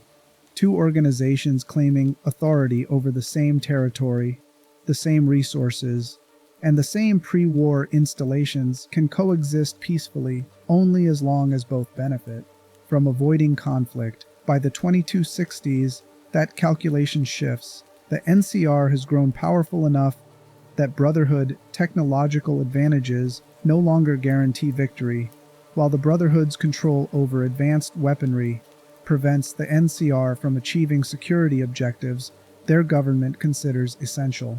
The tensions that started as salvage disputes escalated into territorial conflict. The NCR begins building infrastructure through regions the Brotherhood considers their sphere of influence, establishing military outposts near pre-war installations, and claiming governmental authority that supersedes Brotherhood assertions of expert guardianship. The Brotherhood responds with increasingly aggressive patrols, military demonstrations designed to intimidate NCR forces, and ultimatums demanding the NCR acknowledge Brotherhood primacy over technology. Neither side wants full-scale war. The casualties would be catastrophic, the resource expenditure unsustainable, and the outcome uncertain enough that both organizations risk destruction through mutual attrition. But neither side can back down without accepting subordinate status, and both have ideological commitments that make compromise functionally impossible. The NCR can't acknowledge that unelected technocrats have authority superior to democratic government. The Brotherhood can't accept that popular sovereignty overrides expert judgment about technology, too dangerous for democratic processes to manage. The breaking point comes through accumulation rather than singular incident. NCR citizens killed in Brotherhood operations create political pressure on NCR leadership to respond decisively. Brotherhood Knights killed protecting installations from NCR salvage operations create pressure on Lost Hills elders to escalate. Both organizations begin military buildups, deploying forces in ways that make conflict inevitable, even as both sides publicly claim they're pursuing defensive posture. In 2276, the NCR launches Operation Sunburst, a coordinated military campaign targeting Brotherhood positions in the Mojave. The operation represents the NCR's calculated gamble that their numerical superiority can overcome Brotherhood technological advantages if they concentrate force and accept the casualty rates that defeating power-armored paladins requires. The Brotherhood faces simultaneous attacks on multiple positions, forcing them to divide forces in ways that negate their tactical superiority. The campaign is brutal for both sides. NCR forces suffer horrific casualties, assaulting fortified Brotherhood positions, learning that power armor allows individual paladins to kill dozens of soldiers before being overwhelmed. But the NCR has dozens of soldiers to spare for every paladin the Brotherhood can deploy. And they're willing to accept exchange ratios that would be strategically disastrous for any organization with limited manpower. The Brotherhood wins tactical engagements repeatedly while losing the strategic campaign through simple attrition. Brotherhood casualties are proportionally lower but strategically catastrophic. Every paladin killed represents decades of training and irreplaceable expertise. Every suit of power armor destroyed reduces Brotherhood capability in ways that can't be quickly remedied because they lack the industrial infrastructure to produce replacements at scale. The NCR can replace losses through recruitment and manufacturing capacity. The Brotherhood's losses are a permanent diminishment of capabilities that define their power. The Brotherhood's response to Operation Sunburst reveals their strategic limitations. They can't match NCR troop deployments. They can't protect every installation simultaneously. They can't sustain operations across California's territory while facing coordinated attacks designed to exploit their limited numbers. Lost Hills orders a strategic withdrawal, abandoning outlying positions to consolidate forces defending core installations. The withdrawal is a tactical necessity presented as strategic repositioning, but everyone recognizes it for what it actually means. The Brotherhood is losing. The war concludes not through decisive battle, but through negotiated settlement that both sides present as victory, while privately acknowledging as compromise born of mutual exhaustion. The NCR gains control over territory and installations they prioritized militarily. The Brotherhood retains their core facilities and certain high-value technology caches, maintaining enough capability to deter further NCR aggression, but clearly diminished from their pre-war strength. The peace is cold, maintained through mutual recognition that continued warfare serves neither organization's interests. The war's outcome fundamentally alters Brotherhood's strategic position. They're no longer the dominant military power in California, no longer able to enforce their authority through implied threat of overwhelming response. The NCR has demonstrated that Brotherhood forces can be defeated through doctrines specifically designed to counter power armor tactics, that their technological advantages have limits, and that organizations with sufficient resources and will can challenge them militarily and win. This realization cascades through Brotherhood command structure, forcing strategic reassessment across all chapters. If the NCR could defeat them in California, what does that mean for Brotherhood chapters operating in other regions where hostile powers might adopt similar approaches? The organization built on technological superiority has discovered that technology alone doesn't guarantee victory against enemies willing to pay the blood price that defeating them requires. The Mojave chapter faces this reality more starkly than most. Head Paladin Edgar Hardin and Elder Nolan McNamara command a chapter that's been hiding in a bunker near New Vegas for years, avoiding external contact, slowly dying through attrition as members are killed during rare surface operations. They've retreated so thoroughly from external engagement that they've become irrelevant to the Mojave's political landscape, a relic faction that Wastelanders barely remember exists. The Mojave chapter's isolation stems from the same strategic calculation Brotherhood chapters across the West are making post-Sunburst. Engagement risks destruction, so minimize engagement until circumstances improve.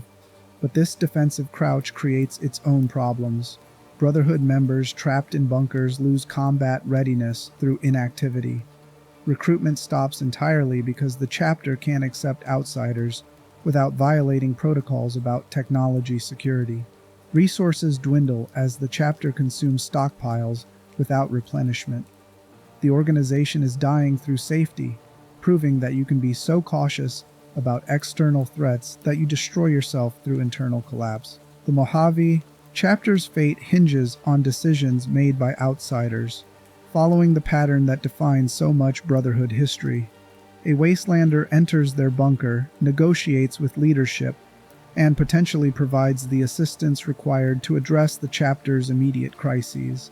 Depending on those negotiations and the wastelander's choices, the Mojave Brotherhood either emerges from isolation and reclaims relevance in regional politics, or they remain bunker-bound and fade into extinction through generational attrition. This dependence on external assistance reveals something uncomfortable about the Brotherhood operational model. For an organization that positions itself as humanity's guardian, they're remarkably dependent on outsiders to achieve critical objectives. The Master was defeated through information an outsider presented. The Institute was destroyed through infiltration the Brotherhood couldn't accomplish themselves. The Mojave chapter's survival depends on a wastelander solving problems their protocols prevented them from addressing internally. The pattern suggests that Brotherhood doctrine, for all its emphasis on expertise and technological superiority, creates rigidity that limits their effectiveness in situations requiring adaptation or innovation. Their protocols are designed for preservation and protection, but those protocols don't always align with what circumstances actually require. When outsiders unbound by Brotherhood rules achieve what Brotherhood members cannot, it raises questions about whether the rules serve their mission or just serve organizational identity.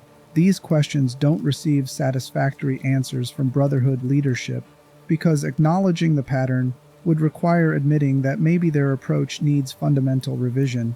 Instead, each instance of external assistance gets explained as a unique circumstance, tactical cooperation that doesn't undermine Brotherhood primacy.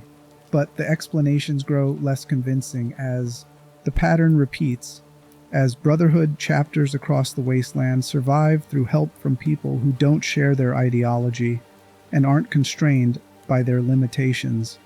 The war with the NCR, the Mojave chapter's near extinction, the East Coast's transformation under Arthur Maxson. These developments reveal an organization in crisis, trying to maintain founding principles. While circumstances demand adaptation, those principles don't accommodate. The Brotherhood can't remain isolated because isolation means irrelevance. But engagement requires compromise with groups whose authority they don't recognize and whose priorities conflict with Brotherhood doctrine. They're trapped between principles that demand they maintain exclusive control over technology and practical realities that make that control increasingly unenforceable. And here's the question that haunts every Brotherhood member willing to examine their situation honestly. What exactly are they preserving anymore? The technology exists across the wasteland, in various hands, regardless of Brotherhood attempts to control it. The knowledge they've maintained is increasingly accessible through salvaged databases and recovered research notes. The catastrophic mistakes they're supposed to prevent keep happening anyway. Committed by groups the Brotherhood can't stop without resources they don't have. If the mission is preservation, they've already lost because the wasteland has moved on without waiting for Brotherhood permission. If the mission is protection, they're failing because they can't be everywhere and their attempts to maintain control often create the instability they claim to oppose.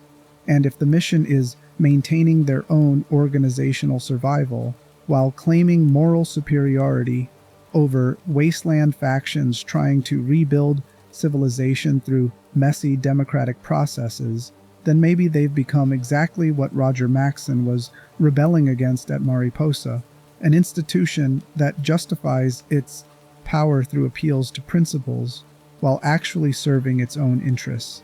That possibility is what keeps some Brotherhood members awake in their bunkers, staring at the ceiling and wondering whether the organization they've devoted their lives to has drifted so far from its founding purpose that the name Brotherhood of Steel has become historical artifact rather than meaningful description.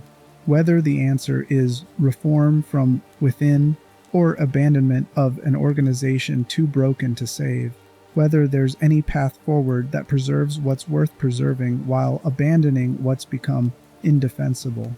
Those questions intensify as wasteland societies continue developing without Brotherhood guidance, as the NCR and other powers demonstrate that civilization can be rebuilt through institutions the Brotherhood considers dangerously unqualified. As people who were supposed to need Brotherhood protection increasingly view them as obstacles rather than allies, the organization that promised to preserve humanity's future is discovering that humanity might not want the future the Brotherhood envisions, that protection offered at the cost of autonomy starts to resemble occupation, that expertise used to justify authority eventually gets recognized as power justifying itself. The Brotherhood is approaching the moment where they'll have to choose what they actually are: guardians who adapt to serve the people they're supposedly protecting, even when those people make choices Brotherhood doctrine considers dangerous, or keepers of ideology so committed to their principles that they'd rather die defending them than compromise with wasteland realities. Both options have integrity, but only one has a future. Chapter 9: What the Brotherhood Teaches Us. The Brotherhood of Steel's history spans over 2 centuries, from Maxson's mutiny in 2077 to their fragmented state in the late 22nd century. That history provides something more valuable than lore about power armor and energy weapons. It provides a case study in how organizations built on genuine principles can drift into configurations their founders would barely recognize, how expertise can become justification for control, and how the distance between protecting people and dominating them is shorter than anyone wants to admit. Roger Maxson founded the Brotherhood in response to discovering that his government was conducting human experimentation, that the institution he'd sworn to serve had abandoned the principles that supposedly justified its authority. His response was to create a new institution built on different principles. Technology would be preserved and protected. Expertise would guide decisions about dangerous knowledge, and the mistakes that led to nuclear war would be prevented through careful guardianship by people who understood what they were protecting.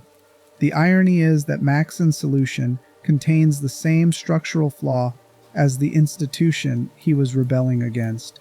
He created an organization where expertise justifies authority, where a small group of people make decisions affecting everyone else based on knowledge that outsiders can't verify, where dissent is treated as threat to mission rather than legitimate difference of perspective. The Brotherhood isn't repeating the pre-war government's specific mistakes. They're repeating the underlying pattern, building power structures that claim moral authority while operating without meaningful accountability. This isn't unique to the Brotherhood. It's a pattern that appears across human history, across the wasteland's various factions, across every attempt to create institutions that will prevent catastrophic mistakes while exercising power over others. The people creating these institutions genuinely believe they're acting from principle rather than self-interest. They can articulate compelling reasons why their approach is necessary, why alternatives would be dangerous, why allowing democratic input or external oversight would compromise effectiveness. And they're often partly right. The Brotherhood is correct that technology requires expertise to deploy safely.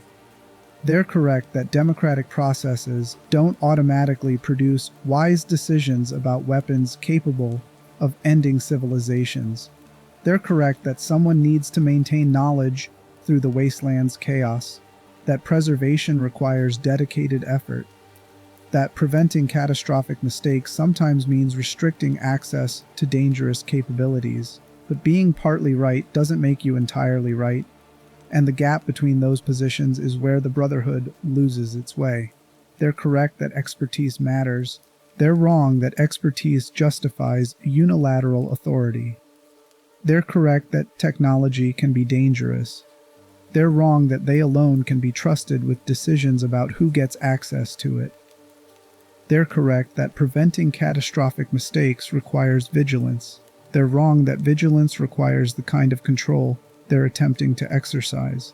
The Brotherhood's fragmentation reveals this clearly. When Lions prioritizes protecting people over hoarding technology, when the outcasts insist that technology preservation is the only mission that matters, when Arthur Maxson decides that power justifies itself and wastelanders exist to serve Brotherhood priorities, they're all interpreting the same founding principles in contradictory ways. The codex that's supposed to provide clarity doesn't resolve these contradictions because the contradictions are built into the mission itself. You cannot simultaneously be isolated guardians and active protectors. You cannot hoard expertise while also sharing knowledge that helps others survive. You cannot claim to serve humanity while treating humanity's actual choices as irrelevant to your decision-making. These aren't problems that better leadership solves. They're inherent tensions in trying to protect people from themselves, in building institutions that exercise power for others' benefit without being accountable to those others. The pattern repeats throughout Brotherhood history. They defeat the master through expertise, proving their value. Then they use that victory to justify expanding control, assuming that competence in one domain translates to authority in all domains. They're effective warriors, so they claim authority over who deserves protection. They're skilled archivists, so they claim authority over what knowledge deserves preservation. They understand pre-war technology, so they claim authority over how wasteland societies should develop. Each claim contains some validity, but validity isn't the same as legitimacy, and the Brotherhood never seriously grapples with the question of what gives them the right to make these decisions for everyone else. Their answer is expertise. The assertion that knowledge creates responsibility, that creates authority. But expertise doesn't create authority in any meaningful sense. It creates capability, which can be used to help or dominate, depending on whether the experts view themselves as servants or rulers. The Brotherhood increasingly chooses domination over service, not through conscious villainy, but through the logic of institutions that equate their survival with their mission's importance. When you believe your organization is uniquely qualified to prevent catastrophic mistakes, when you've built your identity around being humanity's guardians, when you've invested generations in maintaining capabilities that others lack, accepting that you might not be necessary or that others might have legitimate competing claims becomes existential threat rather than reasonable feedback. This creates a psychology where criticism is betrayal, where questioning doctrine is abandoning the mission, where anyone who doesn't defer to Brotherhood authority is either ignorant of dangers the Brotherhood understands or actively malicious. Arthur Maxson embodies this psychology perfectly. He doesn't view wastelanders as stakeholders whose input matters. He views them as subjects who need to comply with Brotherhood authority for their own protection, whether they understand that protection or not. The NCR conflict demonstrates where this leads. The NCR represents democratic attempt to rebuild civilization, complete with all the messiness and compromise that democracy requires. They make mistakes, elect bad leaders, pursue short-term interests over long-term stability. But they also represent popular sovereignty, the idea that people have the right to make decisions affecting their own lives, even when experts think those decisions are unwise. The Brotherhood cannot accept this framework. Their entire ideology requires that expertise supersedes popular will when it comes to technology. that democratic processes cannot be trusted with decisions about weapons and research that could end civilizations. They're not entirely wrong, but they're wrong enough that the only way to enforce their position is through violence, through making clear that Brotherhood authority comes from capability to destroy anyone who challenges it, rather than from any legitimate claim to govern. This is where the tragedy becomes clear. The Brotherhood was founded by someone who recognized that authority, without accountability, leads to atrocity, that institutions claiming to serve higher purposes can justify horrific acts through appeals to necessity, that you can't trust organizations just because they claim expertise or invoke security concerns. Maxson saw this at Mariposa. He rebelled against it, and then he built an organization that reproduces the same pattern with different justifications. The Brotherhood's failure teaches us something uncomfortable about human institutions generally. The people who build them genuinely believe they're preventing past mistakes. They create structures meant to ensure that good principles survive, even when individuals fail. They invest tremendous effort in maintaining capabilities and preserving knowledge. And through all of this genuine effort, they slowly transform into the thing they were supposed to prevent. Not through corruption or betrayal, but through the internal logic of organizations that equate their survival with humanity's welfare. This doesn't mean the Brotherhood is irredeemable or that their mission is entirely wrong-headed. It means that the challenge they're attempting is harder than building bunkers and training paladins, harder than preserving technology and defeating immediate threats. The challenge is maintaining principles while exercising power, staying accountable while claiming expertise, serving people rather than ideology when those come into conflict. Some Brotherhood members recognize this, the ones asking uncomfortable questions in bunkers where leadership doesn't hear, the ones wondering whether they're still serving Maxson's vision or just perpetuating an institution that's lost touch with its purpose. These members face impossible choices between loyalty to organization and loyalty to principles, between following doctrine and acknowledging that doctrine has led them somewhere they never intended to go. The Brotherhood's story is a warning about how easily protecting becomes controlling, about how organizations claiming to serve humanity can become obstacles to human flourishing, about how the distance between guardian and tyrant is measured in tiny increments of mission creep that feel justified at every step. It's also a warning about expertise itself, about how technical knowledge can create hubris that mistakes capability for wisdom, about how being right about specific things can create confidence that you're right about everything. But the Brotherhood's story is also about the genuine difficulty of the challenge they're attempting. Preventing catastrophic mistakes requires someone maintaining knowledge and capability that can address existential threats. Preserving technology through societal collapse requires dedicated effort from people willing to sacrifice comfort for mission. Protecting humanity from repeating the specific mistakes that led to nuclear war requires expertise that most wastelanders don't possess. The question is whether those valid concerns require the kind of authority the Brotherhood claims, whether protection requires control, whether preserving knowledge requires hoarding it. The Brotherhood answers yes, that their mission requires comprehensive authority over technology and the unilateral power to determine what others can access. The Wasteland is beginning to answer no, that protection offered at the cost of autonomy is just another form of domination, that expertise creates responsibility to help rather than authority to rule. That conflict will determine the Brotherhood's future. They can adapt, acknowledging that serving humanity means accepting human agency even when that agency makes choices the Brotherhood considers dangerous. Or they can maintain rigid commitment to principles that require everyone else's subordination, becoming increasingly isolated and irrelevant as the wasteland develops around them. Neither path is simple. Adaptation might mean abandoning principles that actually matter, that actually prevent catastrophic mistakes. that keep dangerous knowledge from proliferating in ways that lead to new horrors. Rigidity might mean maintaining those principles while losing any capacity to actually implement them. Becoming armed archivists defending bunkers nobody wants while claiming moral victory in irrelevance.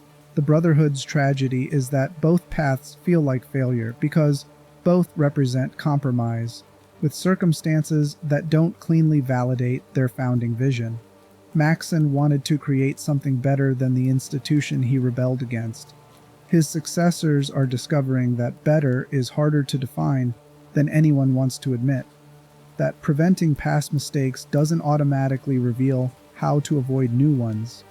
That building institutions to protect humanity is complicated by humanity's tendency to resist protection that feels like domination. This is what the Brotherhood of Steel actually teaches us. Not how to build power armor or defeat super mutants, not the importance of preserving technology or the dangers of unconstrained research, but something about the limits of expertise as basis for authority, about the difficulty of building institutions that serve rather than control, about how organizations claiming to protect people can become the threats people need protection from without anyone noticing the transformation until it's already complete.